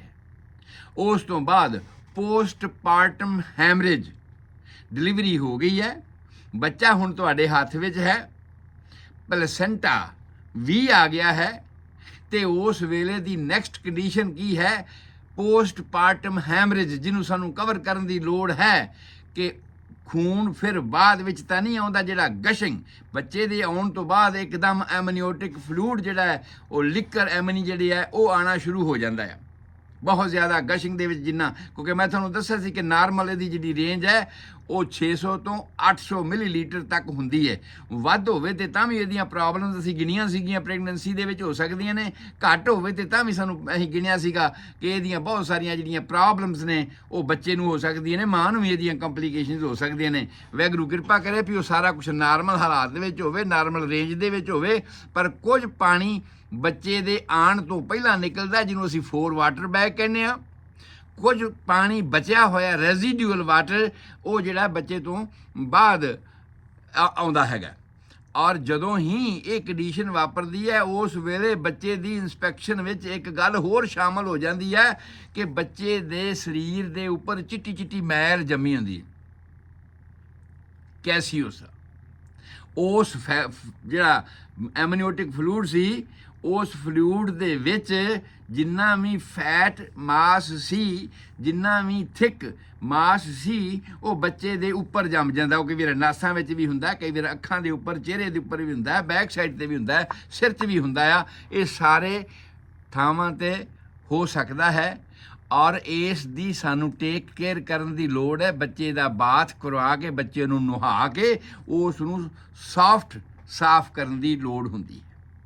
ਔਰ ਇੱਕ ਹੋਰ ਗੱਲ ਇਸੇ ਹੀ 3rd ਸਟੇਜ ਦੇ ਵਿੱਚ ਆਉਂਦੀ ਹੈ, ਸਾਡੀ 3rd ਸਟੇਜ ਦੇ ਵਿੱਚ, ਕਿ ਫੋਵੀਆ ਕੈਪੀਟਿਸ ਮੈਡੀਕਲ ਟਰਮ ਆ ਵੀ ਜਿਹੜਾ ਬੱਚੇ ਦਾ ਅੰਗ, ਕਿਉਂਕਿ ਅਸੀਂ ਤਾਂ ਸਮਝਿਆ ਨਾ ਕਿ ਨਾਰਮਲ ਡਿਲੀਵਰੀ ਦੀ ਅਸੀਂ ਗੱਲ ਕੀਤੀ ਹੈ ਕਿ ਨਾਰਮਲ ਡਿਲੀਵਰੀ ਦੇ ਵਿੱਚ ਆਕਸੀਪੀਟੋ ਪੋਸਟੀਰੀਅਰ ਪੋਜੀਸ਼ਨ ਅਸੀਂ ਇਹਨੂੰ ਨਾਰਮਲ ਕਹਿੰਦੇ ਹਾਂ, ਕਿ ਬੱਚੇ ਦੀ ਖੁੱਤੀ ਪਹਿਲਾਂ ਆਉਂਦੀ, ਖੁੱਤੀ ਦੇ ਪਿੱਛੇ ਤੁਸੀਂ ਹੱਥ ਲਾ ਕੇ ਦੇਖੋ ਤੇ 2 ਉੱਭਰੇ ਹੋਏ ਉਭਾਰ ਜੇ ਹੈਗੇ ਆ ਖੁੱਤੀ ਦੇ ਪਿਛਲੇ ਪਾਸੇ ਹੱਡੀ ਦੇ, ਔਰ ਉਹ ਆਕਸੀਪੀਟੋ ਪੋਸਟੀਰੀਅਰ ਹੁੰਦੀ ਹੈ ਰਾਈਟ ਸਾਈਡ ਦੀ, ਆਕਸੀਪੀਟੋ ਪੋਸਟੀਰੀਅਰ ਹੁੰਦੀ ਹੈ ਲੈਫਟ ਸਾਈਡ ਦੀ। ਇਹਨਾਂ ਦੋਹਾਂ ਪੋਜੀਸ਼ਨਾਂ ਨੂੰ ਅਸੀਂ ਸਭ ਤੋਂ ਨਾਰਮਲ ਤੇ ਸਭ ਤੋਂ ਸੌਖਾ ਸਮਝਦੇ ਹਾਂ।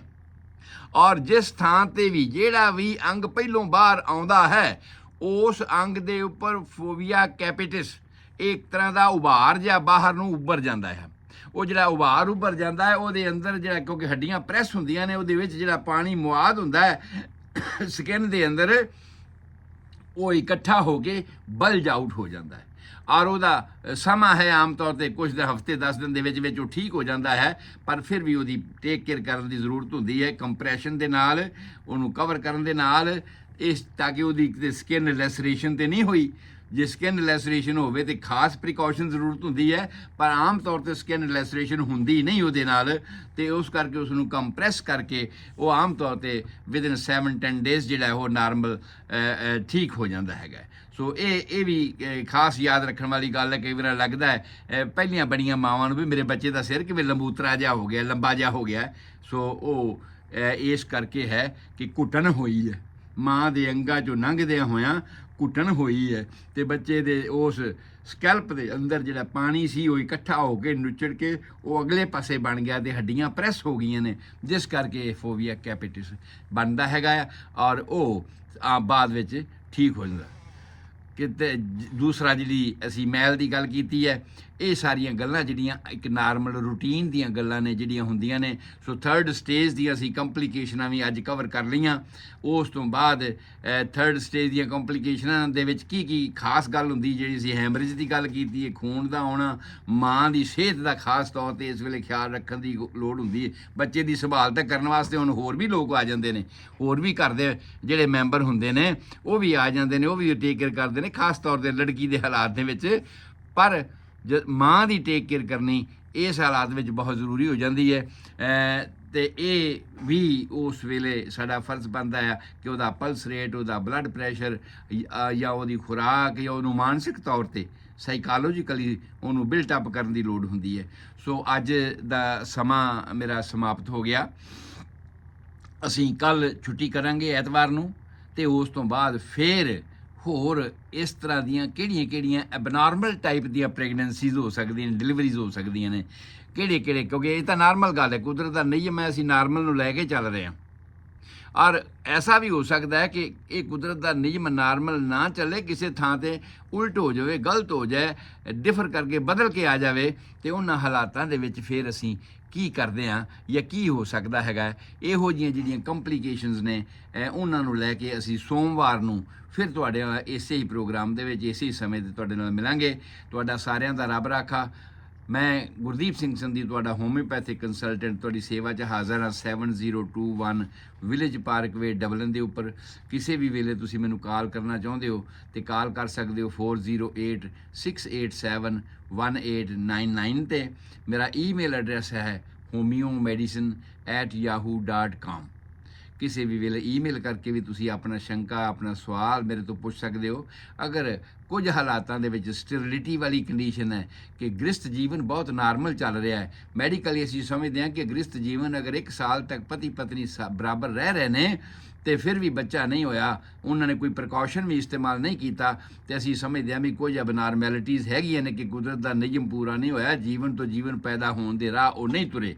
ਔਰ ਇਹੋ ਜਿਹੀਆਂ ਗੱਲਾਂ ਅਗਰ ਤੁਹਾਡੇ ਵਾਸਤੇ ਕੁਐਸਚਨ ਬਣ ਕੇ ਸਾਹਮਣੇ ਆਉਂਦੀਆਂ ਨੇ ਜ਼ਿੰਦਗੀ ਵਿੱਚ, ਤਾਂ ਤੁਸੀਂ ਮੈਨੂੰ ਕਾਲ ਕਰ ਸਕਦੇ ਹੋ ਕਿ ਉਹਦੇ ਸਾਹਮਣੇ ਕੀ ਰੁਕਾਵਟਾਂ ਆ ਸਕਦੀਆਂ ਨੇ, ਕੀ ਕਾਰਨ ਹੋ ਸਕਦੇ ਨੇ, ਤੇ ਉਹਨਾਂ ਨੂੰ ਅਸੀਂ ਕਿਵੇਂ ਦੂਰ ਕਰ ਸਕਦੇ ਹਾਂ।